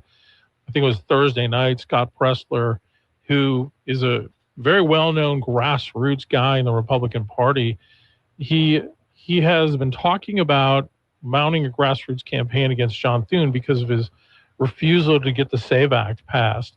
And he had bought a ticket to a GOP dinner, and they wouldn't let him in. And the Sergeant at Arms came on his recording a video, and he came in and basically used a profanity on him and said, "You're not getting in because I'm the guy in charge, and I'm not letting you in." And that just blew up. I mean, blew up as Exhibit A of the arrogance of the establishment Republicans versus what people who support President Trump want to see happen.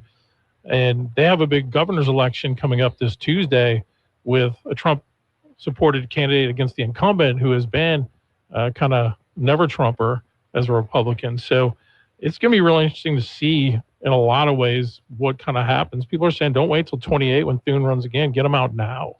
So you're seeing the same reckoning with the Democrat Party that the Republican Party's been going through for 10 years now with Trump. Right. Unfortunately, I guess for that side, for some, it's socialism. Yeah. I think it's communism. But I think it's something. I think politically, in some parts of the country, it's something they have to do to win.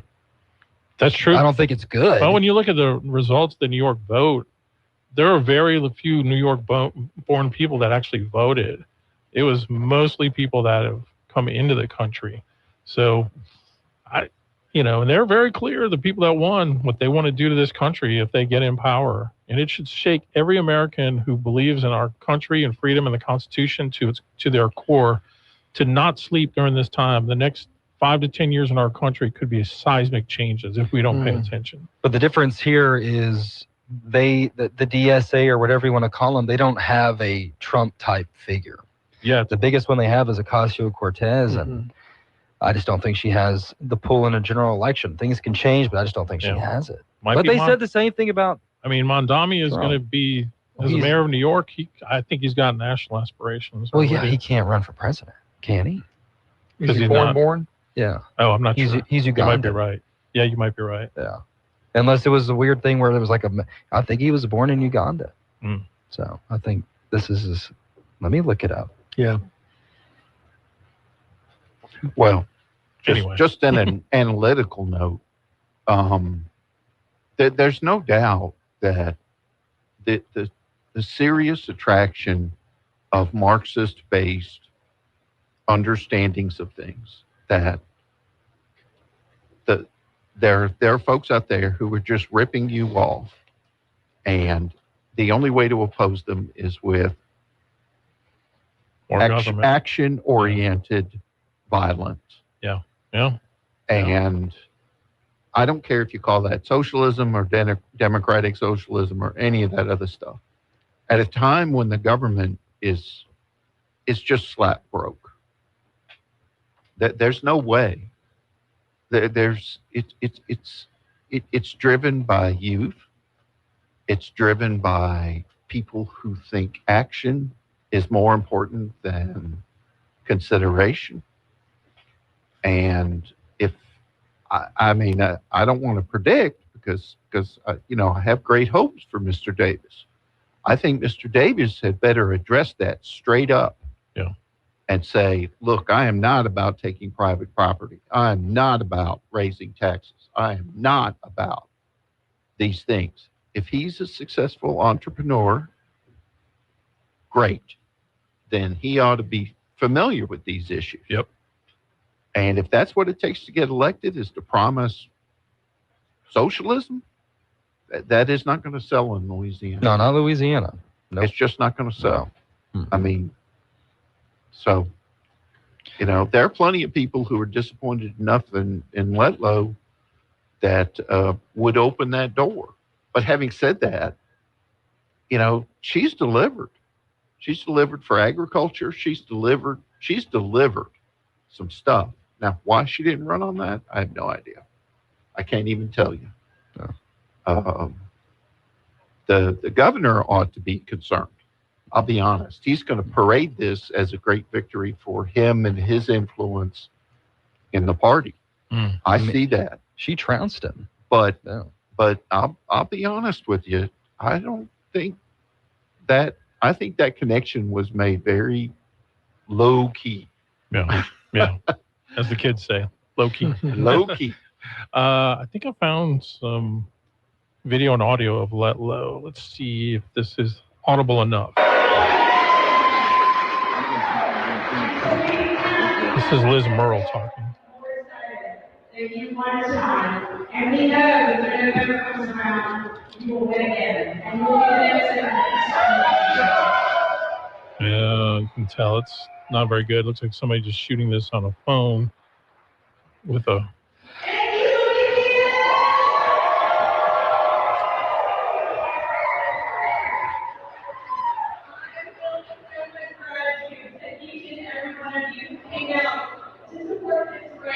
I am also so incredibly filled with gratitude for the greatest president this country has ever had, President Donald I'll see if we can find a better feed of that. Yeah, I'm watching our show on Facebook, and the AI-generated subtitles couldn't pick up any of that. It got everything else we're saying, but it couldn't pick up that. President Trump reacting, saying, "Great news. Letlow won in Louisiana, beating conclusively a very strong and smart opponent. Congratulations to Julia. She will be a truly great senator."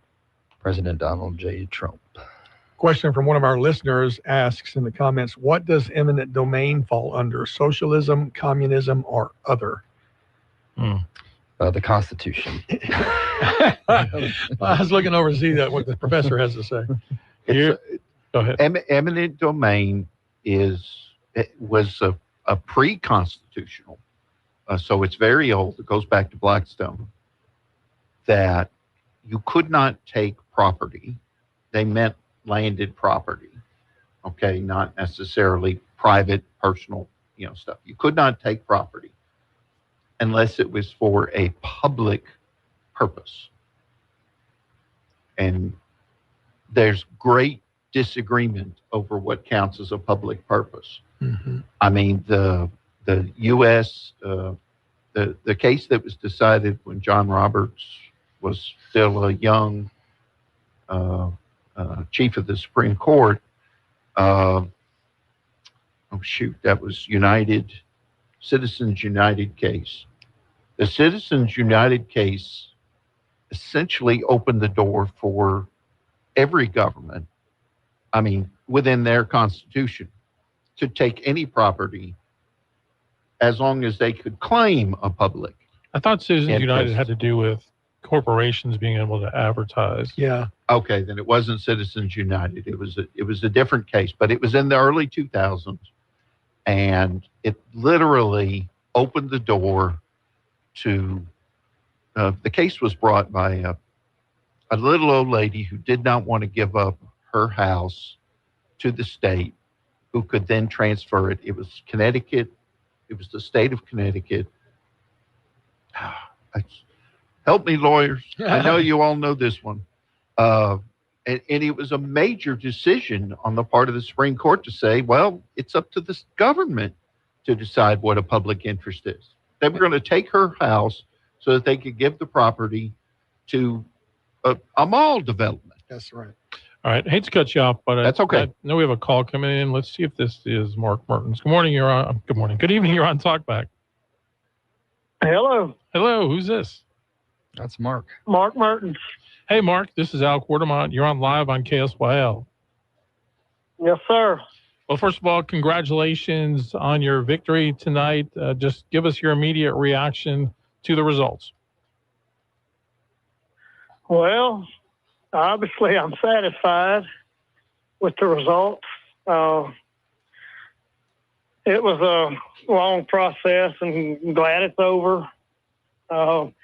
Happy with how I campaigned with some honesty and integrity, and just told people exactly who I am, and very thankful to God giving me some guidance during this time, and then certainly very thankful for the support I got from my family. They were, very supportive and pushing me even when I wanted to take a break. And then certainly I've had some people, not family, but just friends.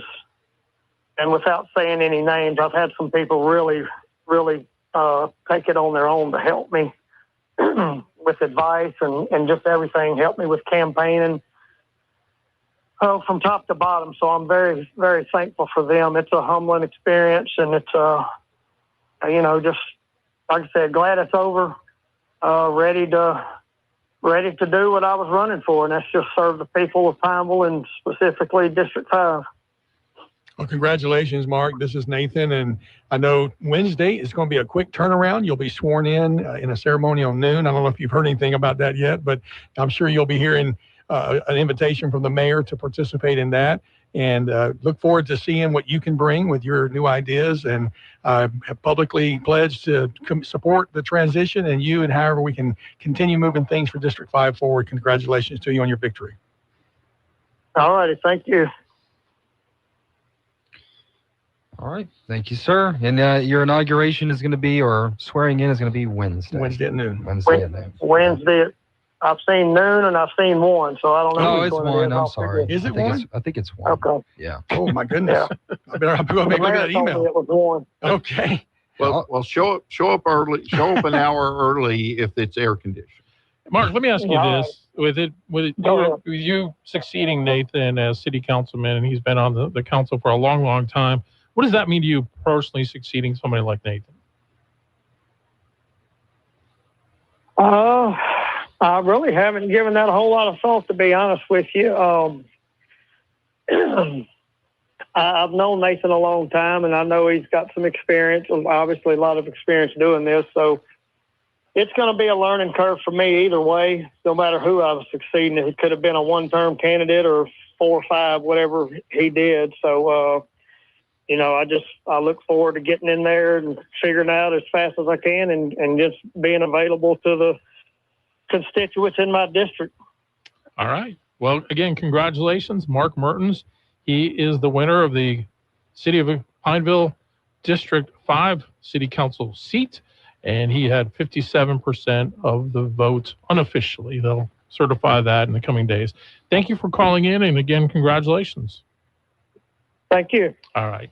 We'll be right back with more on Talkback. KSYL. Fox News, I'm Deborah Valentine. The U.S. launching new airstrikes against Iran in retaliation for Iran launching a second drone attack on a ship. They attacked another ship in the Strait of Hormuz this morning, the MT Kiku. That's the name of the ship. That ship was carrying about 200,000 barrels of oil, and so it could have been a disaster in the Strait of Hormuz. Fox's Jennifer Griffin also reports U.S. military shot down 9 attack drones fired at U.S. forces in Bahrain. Rescue efforts continue in Venezuela. Hundreds of volunteers have shown up. So many people are here, they had to turn some away. The support is immense. Over $1 million worth of donations already in hand here at the warehouse. Fox's Dana Marie McNichol reporting from a donation center in Doral, Florida, following 2 major earthquakes in Venezuela. America's listening to Fox News.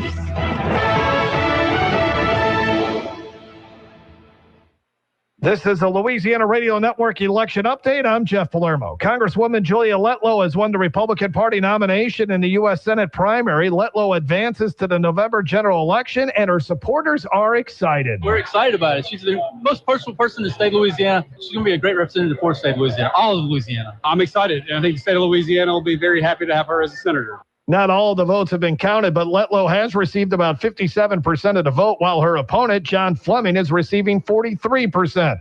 LSU political science professor Robert Hogan says some analysts were predicting a tighter race. There was low turnout is always an opportunity for an insurgent candidate to come from behind and somehow jump ahead and do better than expected. But this was not one of those cases to be. Jamie Davis easily won the Democratic Party primary as the Tensas Parish farmer has received 80% of the vote over his opponent, Gary Crockett. LRN. Tiger fans, are you looking for the latest news on all things LSU? Then Tiger Rag Magazine is your go-to source. Whether you pick up the magazine or browse over to the website, Tiger Rag Magazine provides you with the most up-to-date information on all the sports, university, and recruiting news that matters to you. Find it at your local newsstand or online at tigerrag.com. Here we go! Let's face it, we all know that the recruiting scene at LSU can get a little wild. Don't fret. Now more than ever, Tiger Rag Magazine is staying ahead of the game when it comes to name, image, likeness regulations. Thanks to our Tiger Rag Magazine experts and analysts, we can help you understand what it means to LSU and how you can stay informed on this rapidly changing landscape. Plus, our website makes it easy for fans to get their hands on all the information they need about LSU athletics. Get your subscriptions today. So if you're looking for in-depth coverage of everything LSU, look no further than Tiger Rag Magazine. Available on newsstands or online, tigerrag.com. Listen to the all-new Central Louisiana Economic Update with Matt Ritchie every other Tuesday morning on KSYL Talk Radio 970 AM, 104.9 FM, and KSYL.com. I really don't know what I'd do without Wilmore's Mobile and Sub Express. I mean, it's part of my daily routine. Wilmore's is right there on the corner of North MacArthur Drive and Bayou Rapides Road. They're open 6 a.m. till 9 p.m., and they're stocked full of snacks, ice-cold drinks, beers, cigarettes, and other tobacco products, lottery tickets, you name it. And with their new gas pumps, you can fill up anytime around the clock. Wilmore's Mobile and Sub Express has what you want on North MacArthur Drive at Bayou Rapides Road. Craig's Cleaners is now looking for some good employees. In particular, Craig's is looking for people with cashier experience and who have a valid driver's license. It's a pretty sweet job, too. Monday through Friday from 7 a.m. till 6 p.m. with no weekends. That's right. Here's your chance for every weekend off. So if you're interested in working for Craig's Cleaners, please apply in person at Craig's main location at 1746 Elliott Street, Alexandria. Tired of noisy neighbors? Want to keep pets in and problems out? Sounds like you need a Promo fence. At Promo Fencing and Lawn Care, our fences don't just work, they wow. From classic cedar and pine privacy fences to durable chain link, sleek metal, and aluminum, even decorative fencing. We've got something for every home, yard, or business, big or small, residential or commercial, all with free estimates, expert installs, and small town customer care. Promo Fencing and Lawn Care, fences that feel like home. Election night coverage continues on KSYL 970 AM, 104.9 FM, and 100.3 HD3. This is something the Lord asked us to do and move forward, but it didn't turn out as we had hoped, as you know, but that's okay. This is a very healthy process. What we have in democracy today, where we battle it out and we tough it out, and hopefully we get the best to go to Washington or to Baton Rouge or to other things. But look, I'm going to be happy tomorrow. I'm going to be just as happy tomorrow as if I had won the election. All right, that was State Treasurer John Fleming addressing his supporters moments ago after the results became more than apparent that Julia Letlow would win that runoff for the Republican Party nomination for the U.S. Senate seat. Letlow right now, with just a handful of precincts still yet to report, has 176,000 votes to 133,000 for John Fleming. Jamie Davis on the Democrat side has 80% of the votes there. Locally, the big story would be that for Rapides Parish, which is one of the few parishes that hasn't finished reporting all of its precincts. There's one more out there. One more hanging Chad precinct, I guess you could call it. And the big story for the city of Pineville, District 5, City Council, Mark Mertens wins that over Samantha Stanley. We just heard from Mark Mertens on the other side of this break before we took it. Also, all of the tax votes have passed. They were all renewals for the sheriff's district for 15 years, for the school board, parish-wide, and then also several other projects for District 62, District 52, Pineville, Poland. So everything on that level has passed tonight. And so now we get all of kind of the post-game analysis to come in with some questions lingering. That number one would be, what kind of race will Jamie Davis run against Julia Letlow come November? And then, of course, we'll have the congressional races in there as well. And also, what becomes of John Fleming? Is he content to just stay as state treasurer, or could there be another election in his future? We shall see. Checking other things, in Vernon Parish, all the renewals that were there did pass. Grant Parish renewals all passed. Last I checked, in Avoyelles Parish, all of them had passed. I'm going to double check one more time. And so a little bit of a turnaround from the May primary. Yes, everything passed in Avoyelles Parish as well, where we had 2 of the 4 renewals that did not pass in the primary. So a little bit of a turnaround there. I think folks calmed down a little bit and said, hey, these are essential services. Our schools are important. Our sheriff is important. So I know that there's a little bit of a release there for, when I was talking to Steve Berry this morning at the funeral, he was worried about the sentiment of the people in the parish. Yeah. So I know he's pleased, and Jeff Powell will have him on next week and have the sheriff on in the show next week. So it'll be good to hear their perspectives, and we'll see how things go. I got a couple of boxes of documents I got to make available to Mark. I've got budgets and paperwork that I'll happily make a hole in my room for so that he can have all that stuff. So, look forward to that inauguration. I want to come back and say the invitation I received from the city did say noon. And so July 1st at noon, we'll seek to confirm that between now and then as well. I think voters, whether they're potential voters or actual voters, they want to vote for something. They want to be affirmative about it. They want to be aspirational. And one of the ways you encourage people to be aspirational is calling in to KSYL Talkback. So I hope the Republican Senate candidate will get this message very clear, and I hope the Democratic candidate will understand very clearly. This is how you must reach people. You must reach them with positive outlooks. It doesn't mean there are no negatives. Everything is a trade-off in the real world. You can't have more of this without getting less of that. But if you're being positive about it, this is a change we need to make, and here's the price we're going to have to pay for that. Give people a reason to support something, and you will get the kind of support that you needed. I think that made a big difference for Mr. Fleming. I think he might have failed to understand just why having a positive message amidst all the negativity really gave him a much better chance than, frankly, I think he probably deserved. And he did a great job. I hope he will do a great job as state treasurer. But elections are like that. They're not the end of something. They're the beginning of something. And service is tough. It's very tough.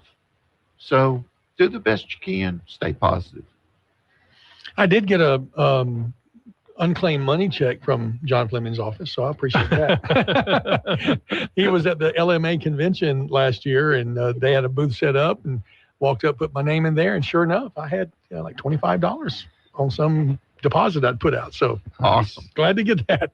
Awesome. He can go back to encouraging people to claim their unclaimed money. That's right. And by the way, that eminent domain case, Kilo versus the city of New London, Connecticut, that was almost universally thought of as a terrible decision. But I doubt the court will ever revisit it. Unless they expand. In my lifetime. Of course, I don't know. The Democrats might like that outcome. So. I think that's a terrible idea. Yeah. A private property, rule of law, those are critical things. Well, I'll tell you what a great idea is, and that is to thank Riverside Hospital. If it hadn't been for their support, both in the primary back in May and here in the runoff in June, we wouldn't be doing this, bringing this coverage. And we appreciate the support, the idea of getting behind this. They're the sole title sponsor, and they're the reason you didn't hear a bunch of ads. There was national ads we had to play, but so grateful for our friends over there. I'm not trying to call her name out, but she knows who she is, and thank you for sponsoring this tonight. And I will tell you, I've had family members at Riverside. I have done a lot of visits as a pastor there. It's a phenomenal facility, and I appreciate very much them making this available. Very, very nice place, and we really appreciate it, and it's been a big help for us. Thank you, Riverside. Yes. Well, were we shocked? Was it 40,000 vote difference? Sounds like you did better than you thought, Jim, right? You were thinking it might have been a little bit better closer than I thought. Nathan? You're talking about the Senate race. I really did think it was going to be closer. Yeah. But I think it's because I bought in our area, Fleming won. And so that's kind of the myopic issue where you judge a statewide thing based on what your friends are saying and what people in your feed are saying. And obviously locally, Vernon Parish, Colfax, Rapides Parish, Fleming did great. And so that's why I thought he would do better. But that messaging, the CCS just doesn't resonate around the state. And I think the Trump endorsement around the state certainly did a lot of help for her. And of course, and then Landry, he took her with him when he toured DeVos Parish, which I don't think is in District 5, but it's in the state. It is in District 5. Oh, is it in District 5? It's in District 5. Okay. Yeah. My bad. But the part that they went to, I'm not sure that was. Okay. So the ball's a split? I think so. Okay. Right. But nevertheless, you got a lot of good coverage. You got the support of the president, of the president and of the governor, and that goes to show the power of incumbency. So yeah, absolutely.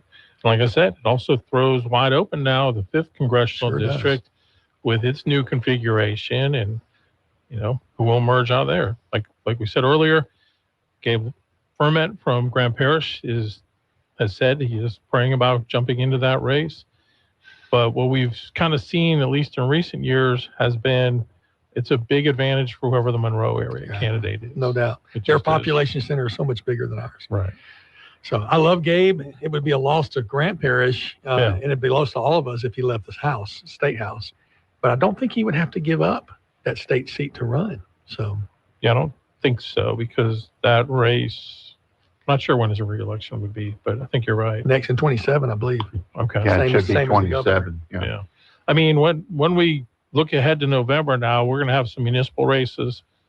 That's right. Alexandria. City of Alexandria, mayor's race, town of Ball. And my goodness, there are so many signs up in Ball. Yeah.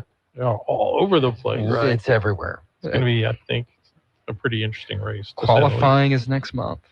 It's going to be fun. Just when I was over with this one, gotta do another one. Ball has a really weird setup where all 5 council members have to choose a district to run in, but they run citywide. Wow. The only place, I was wondering why there was multiple council members' signs in the same yard. Yes. That makes a lot more sense now. Well, it's the weirdest thing I've ever seen. I hate most places. It's the top 5 vote getters get it, period. Okay. That's what Woodworth is, Ball is, but I'm not Ball boys.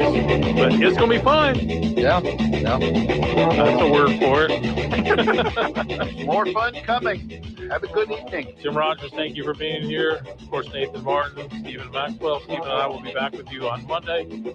More post-election analysis. Thanks again to Riverside Hospital, and thank you for listening. Hope you have a good rest of your evening and a blessed Sunday. We'll talk with you on Monday.